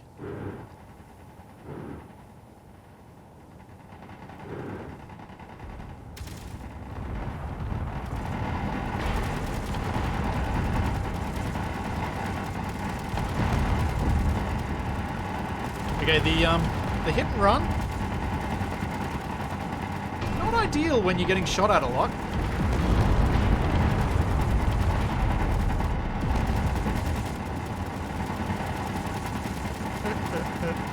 Yeah, hit and crawl. Yeah. So why aren't you working?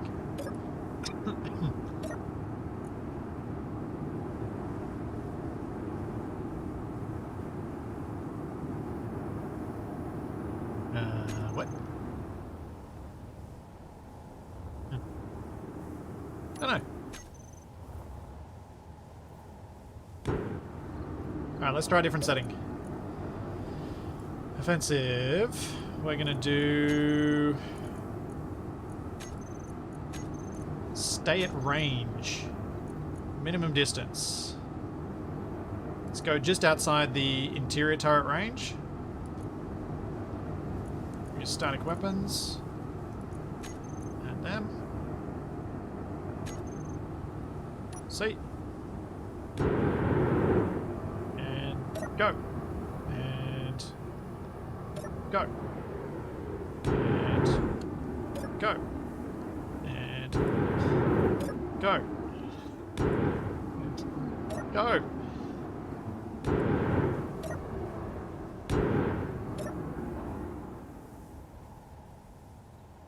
Interesting.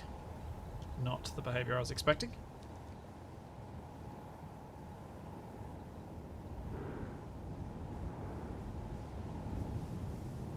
No! I missed it.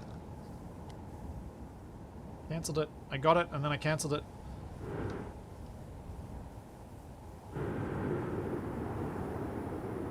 Here we go. Now we've got a bit more of an interesting fight. Also, further proof that they completely ignore decoys.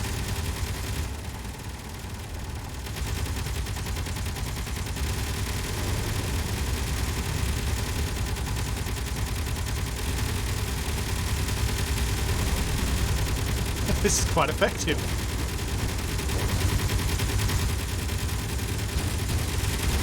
I mean, the drones are getting shot down, but it is doing damage. They are doing damage.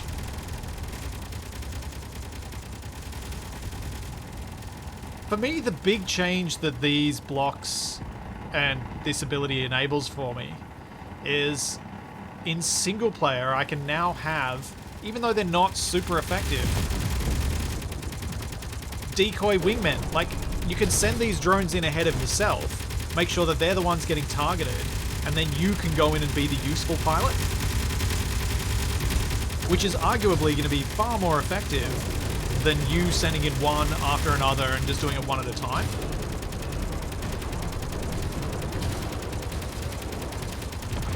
So I can see this being much more useful in that single player environment. Also, I think some of their core blocks have been damaged, which is why these ones aren't moving anymore.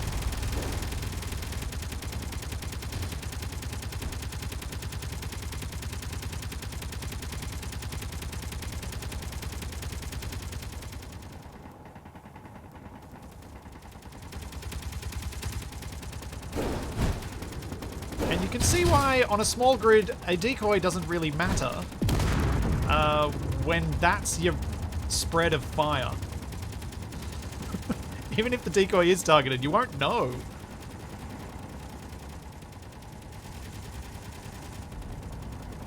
Yeah, they may be sitting ducks, but they're still drawing fire. Exactly.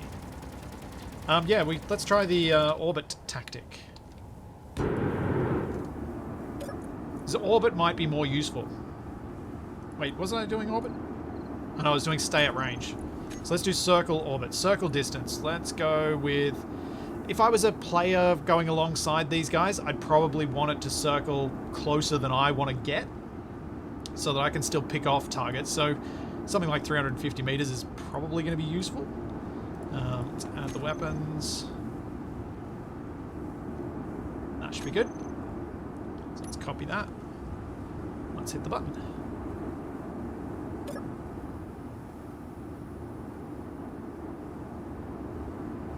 Why are you no worky?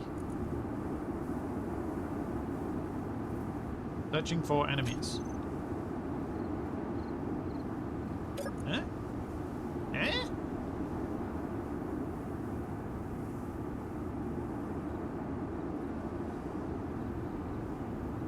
Ah, there we go. Okay, that's better. It is working.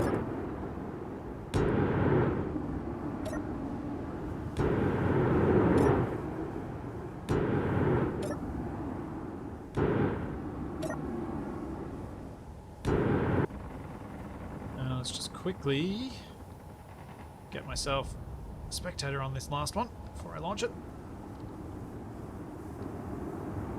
There we go. Now I can see what happens.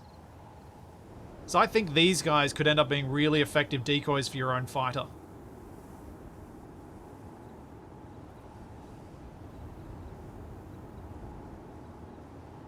The reason not to copy-paste the one after I press the button is then when I want to change the behaviors, I've got one that I have to chase.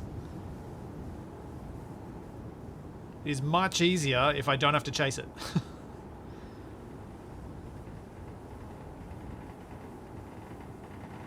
They're still getting shot down by the enemy turrets. But you can imagine if you were in your own fighter at the same time, these guys are going to be quite the distraction.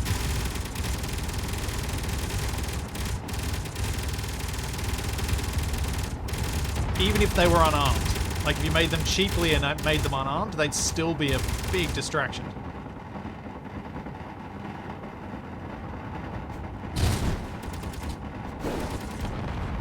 And who doesn't like having a meat shield? I think the control block on this one is dead.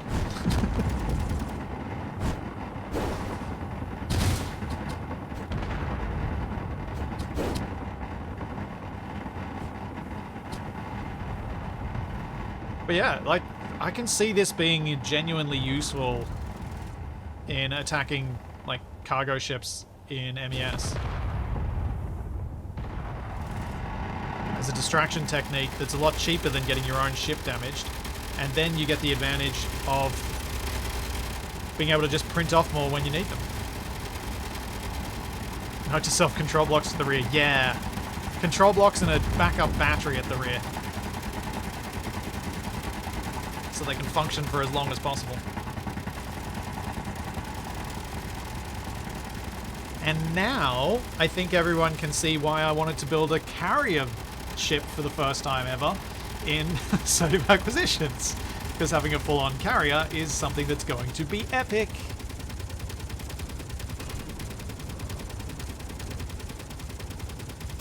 Where's my sandwich?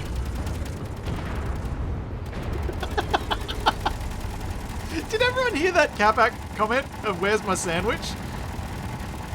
I thought for a second, it took me a moment. I was like, am I in TeamSpeak? Did Capac just come in with "Where's my sandwich"?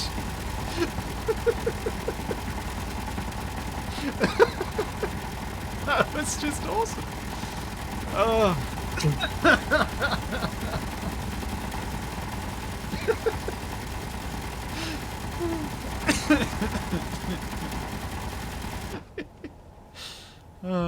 Too good. Too good. Let's fire the missiles. They're getting shot.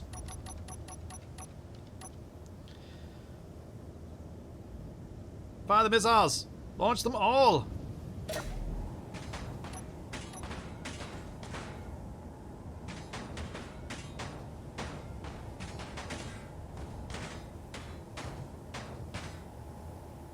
The exhaust blocks on missiles are an absolute must. If for no other reason than you can see them at a massive distance. Sadly, Capac can't join this testing because he's at work. Ooh, they're adjusting their heading and hitting nothing useful. Yeah, that wasn't helpful.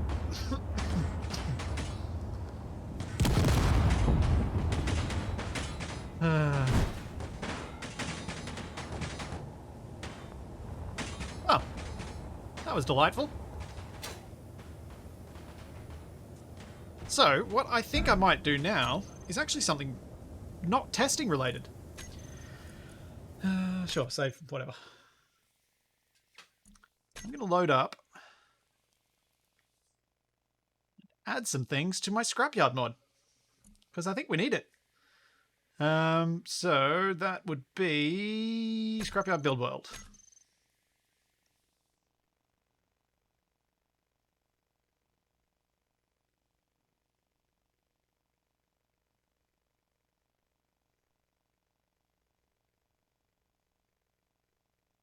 So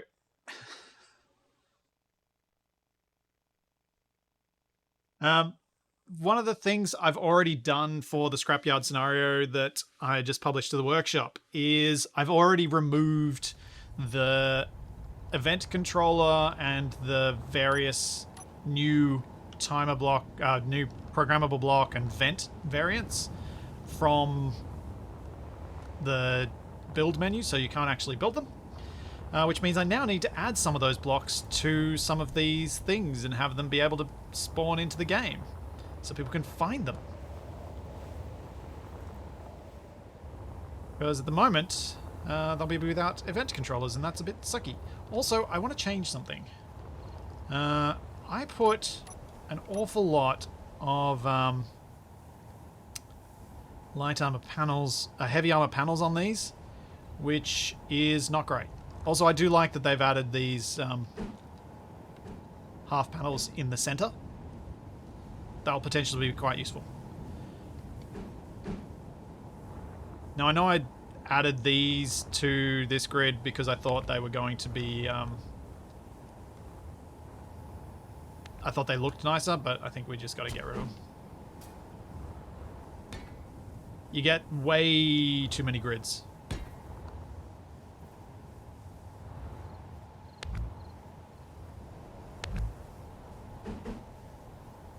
Oh yeah, 2x2 wheels. Oh, I can try and build a car. Hold up. Let me show you my truly abhorrent attempt at a car. Yeah, this. Yep, no. Terrible. I can build a car. Let's see if I can build a car out of with the 2x2 wheels. And a little mod help from Consti.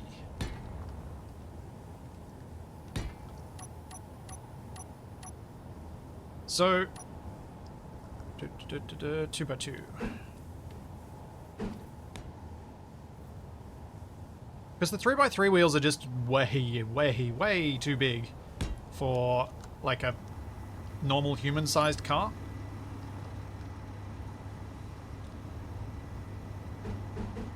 But 2x2s might not be.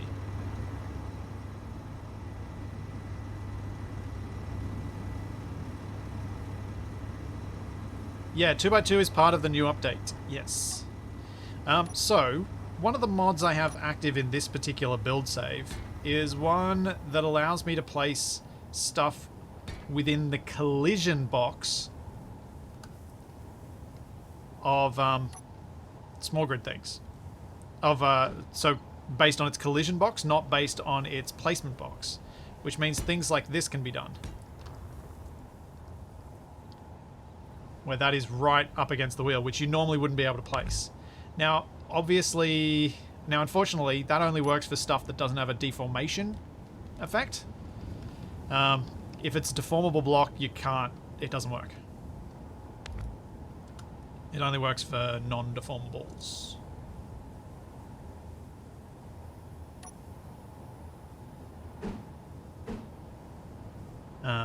Actually, weird. It seems to not work for the cylindrical column either. Maybe it's collision is the full thing. Actually, that's probably what it is. Yeah. See, like I could place beams here, but I can't place a deformable armor cube there.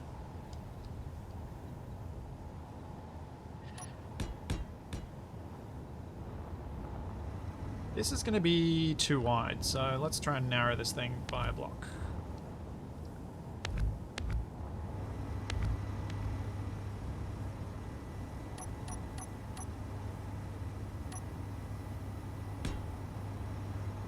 And of course the wheel can't be placed.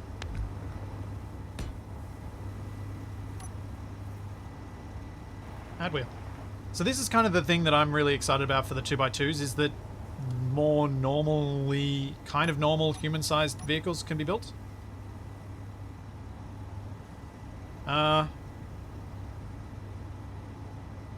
Look up Consti on the workshop and you should be able to find the mod.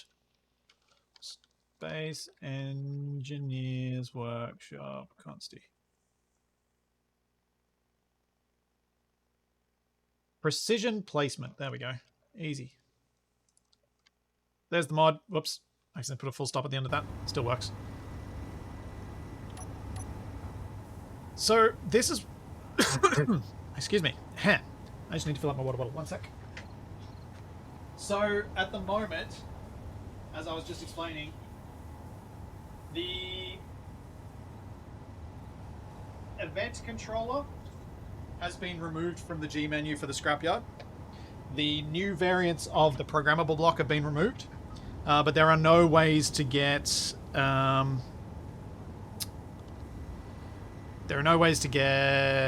on, brain. Fire. Work. Do things. There are no ways to get those blocks in-game. However, these blocks, the AI flight blocks, they're still able to be built. I didn't remove them from the scrapyard mod. Because I felt like players needed those. Oh, wait a second. I should do this differently.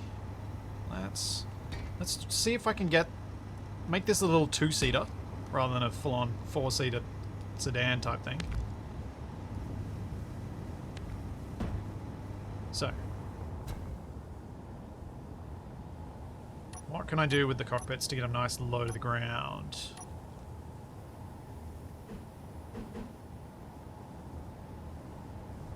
So if I place these in... You won't snap that, will you? No.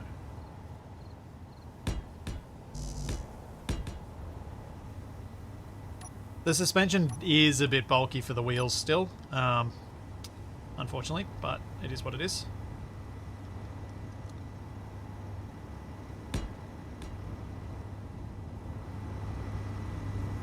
So if we have that, I might be able to do enough shaping around it to make this work.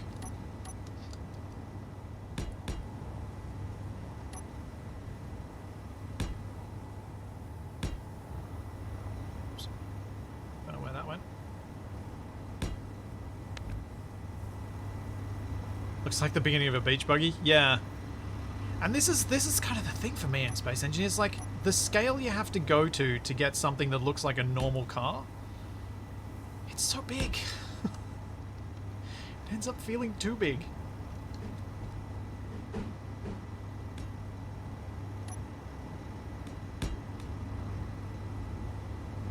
Yeah, because even this is super wide.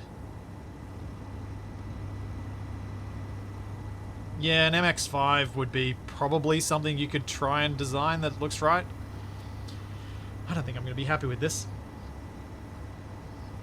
But, regardless, I'm going to drive around with these 2x2 wheels and see what happens. Because I haven't messed with them yet.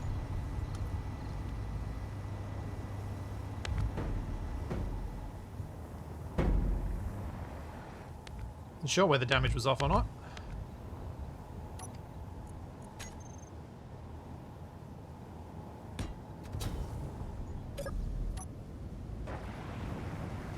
Whoa.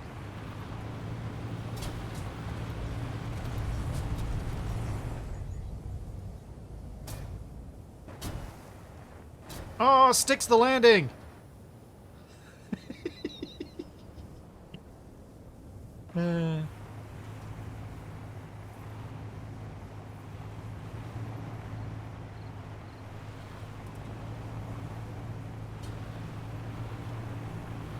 Oh yeah. Yeah, no gyro.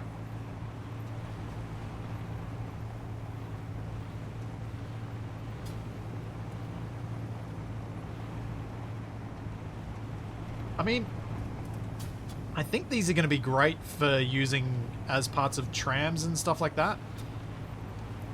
Part of me wants to replace the spawn rover with these wheels now, so they're even more annoying.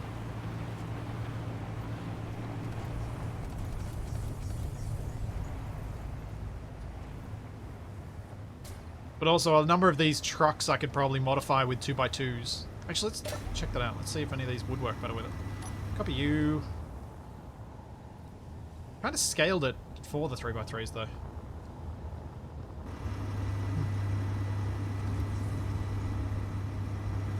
The scenario is crazy in the forest areas. Can't see anything.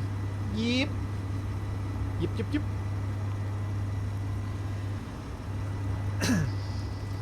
Yeah, the trucks are fine on 3x3s. Where's a...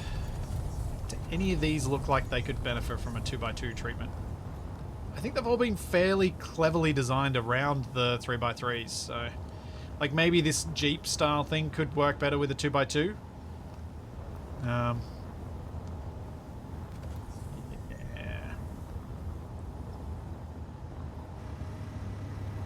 Campers would if they actually had wheels. Yeah, maybe.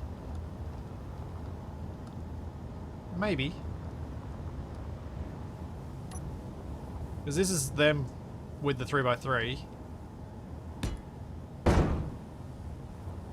Let's try it.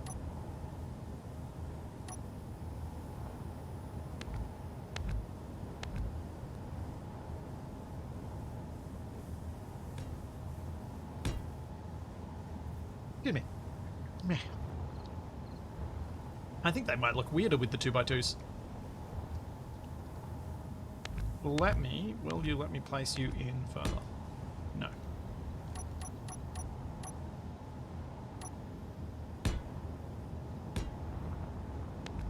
No, you will not.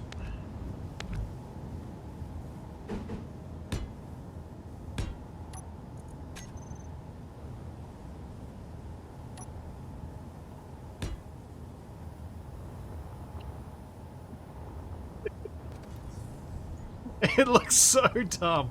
Yeah, they would definitely need to go in a block. Which requires whole remodeling of whole other thing and stuff like that. So I probably won't do it. Oh, man. The stance is too wide. But yeah, what else have we got that I haven't messed around with? I can probably... Oh, ducts.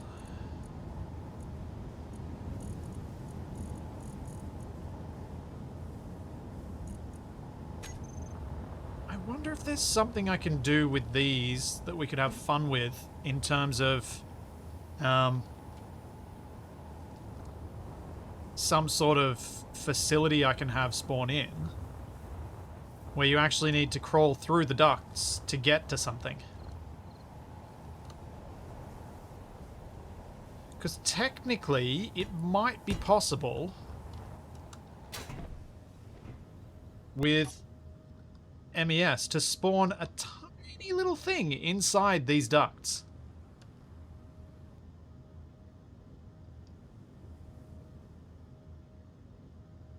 And if I set up that tiny little thing with the right sensor, so the only way to safely approach it was via the ducts, it'd give approaching via the ducts a purpose.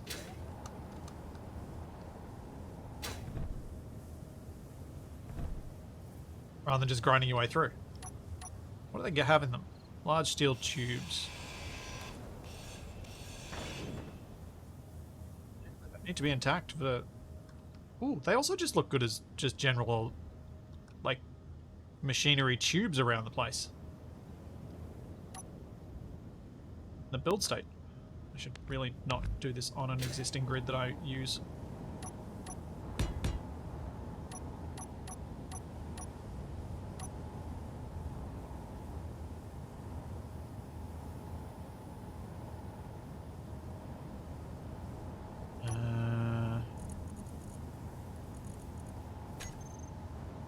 So that's got the vent on the ceiling. Which is transparent. That's cool. That's a nice touch. Test something. Something I was curious about with these. Okay, so we can't get a welder to detect through it, but can we access a cargo through it?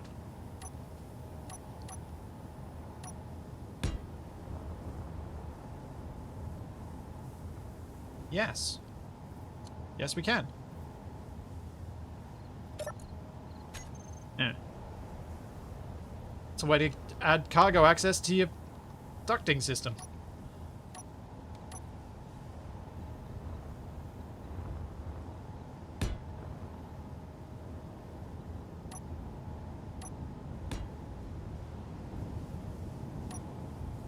Added a light, that's good. What else we got? Corner, junction, cross junction, ramp, which effectively just flips you from one side to the other.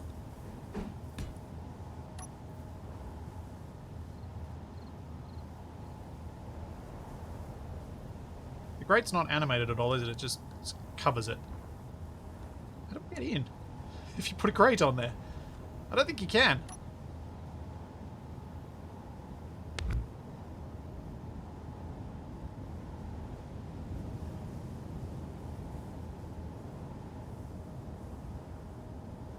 So, despite this being for the grate, how many times do you reckon we're going to be going, yeah, let's put that there for detail?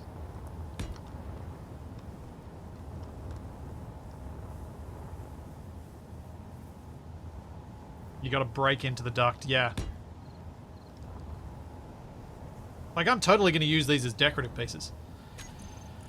Speaking of other decorative pieces, what do we got? Grid automation. I do like this new thing. I really, really, really like this. That is a much more fun programmable block than the previous one. I'm so happy we've finally got a good one like this, so we can have a really nice looking server room.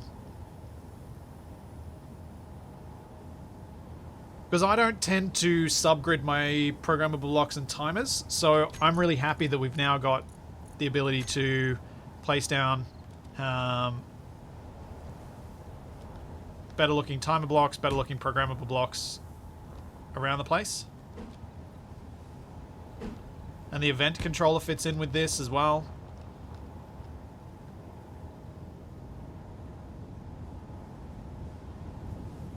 So I'm really happy that that's changed. The original timer block was a crime against style. The other thing that is... What was the other thing? The vents, that's right.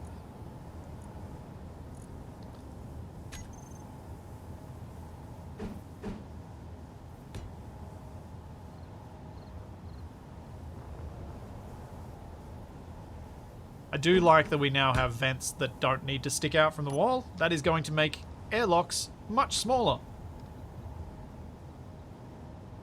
Like, that's going to be so much better.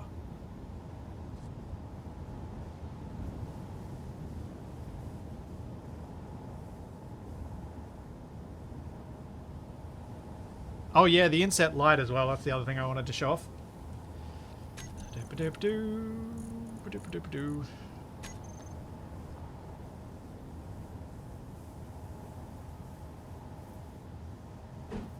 We have an inset light, which again gives us more decorative side options for things.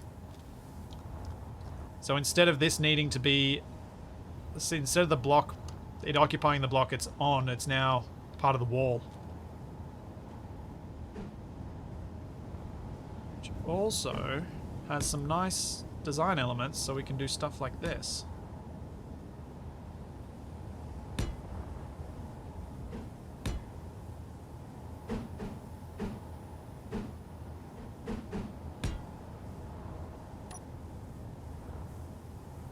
So we can have some fun with rearranging the light angles so that the connecting pattern's awesome. I think it's a really cool touch. And the fact that that's an end piece for it as well. So these are going to be awesome decorative pieces too. Like, I'm going to use these just in walls and have them off. Just for the sake of having this interesting stuff on it. How do they look ground down? So the build states kind of match their main thing.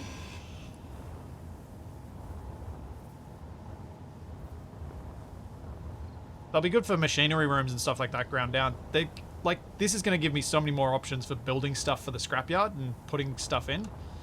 I'm looking forward to doing some more building on it and trying to figure this stuff out.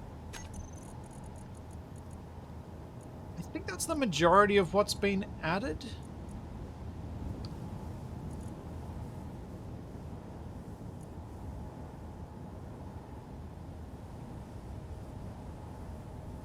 Now you just have to remember about these when building. Yeah. Access panels and conveyor covers. Oh, yeah, that's right. These. More decorative stuff. And these ones even have covers that animate. They don't have colliders, though. Because animated parts in blocks don't have colliders.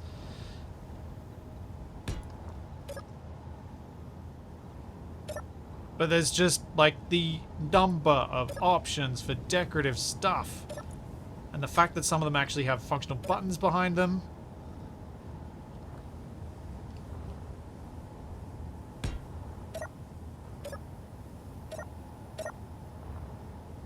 So good. It is a pity there's no access panel that covers up the Willis ducts. They should have made one the size of the Willis duct. So that we could open the doors to get into the Willis duct and then fly in. Because the Willis duct cover doesn't open.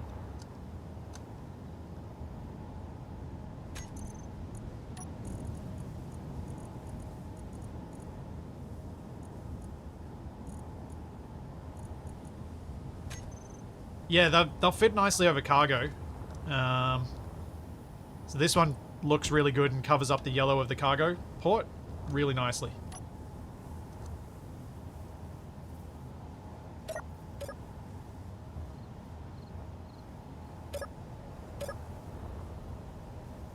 Calling something a Jeffreys tube would be a direct copy. Calling something a Willis duct is a subtle reference, somewhat subtle reference.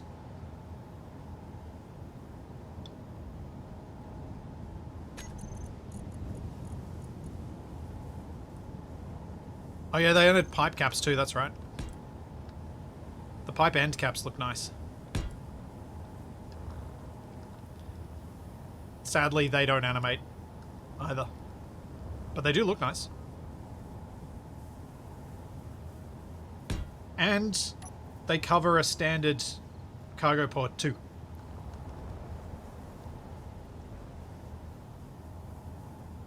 Oh, that's right, yep. There's so much. There are so many blocks added in this. We have pipeworks.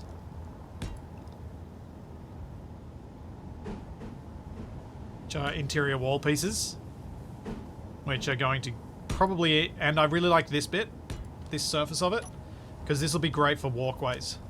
Just to give you another thing that gives you a direction, a heading.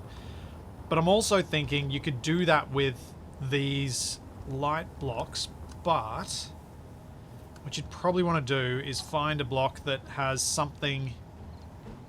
Like you could use the light blocks as the T-pieces or corners in between things like this.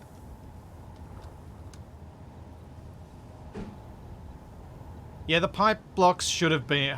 Possibly should have had been conveyors. But... Yeah, it is what it is. Got some angled walls. Some less useful angled walls. Because you can't walk through it. Hang on.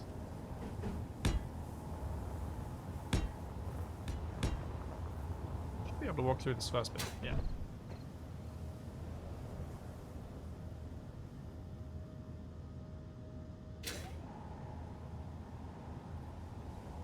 Yeah, there's going to be a lot of these in the carrier ship. I can guarantee that. Especially the pipe blocks. Pipe blocks add a lot. It's just adding that element of depth in an otherwise flat surface, I think, is something that's really beneficial to design. I hate how all these blocks make me want to go through and remake all my old ship designs. Yeah, I get that feel. I get that feel.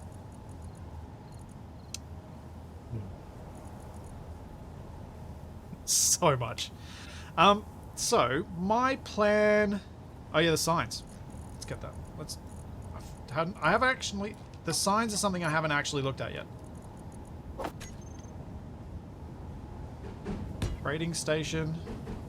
No access. 0 days without an accident storage area. Explosives. Authorized personnel only. Medical rooms. Landing area.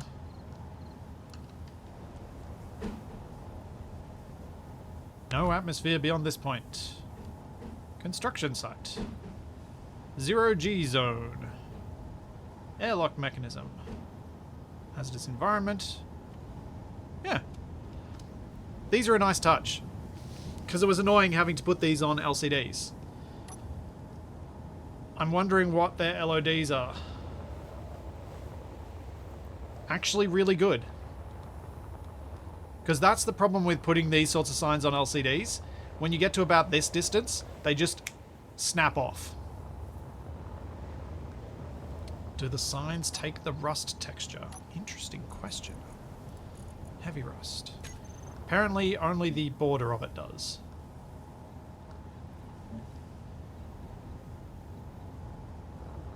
That's a pity. The signs will always look pristine.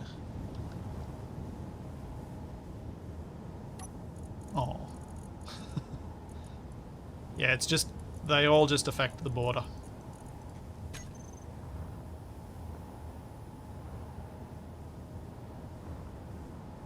This does make our block list rather, rather enormous. But still, it's pretty cool. Yeah. I'm going to try and work on some tutorials around some of the stuff with the new blocks. Particularly the event controller and the AI blocks. But probably the event controller first and then go on to the AI blocks after that. Hopefully getting something out over this weekend. We'll see. Small child can disrupt plans very easily. Then...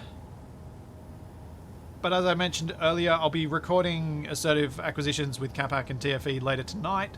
So we'll be mucking around with the new blocks there. So that'll be in next Wednesday anyway. And I'll be back on Monday right here on Twitch. First with Black Shadow, and then after that I might come back to this scrapyard world and see if I can build some things for it to add to the mod so people can use it in the scenario. So yeah, there's all that, and plenty more to come. And I will see you then. Thanks for coming, everybody. Bye.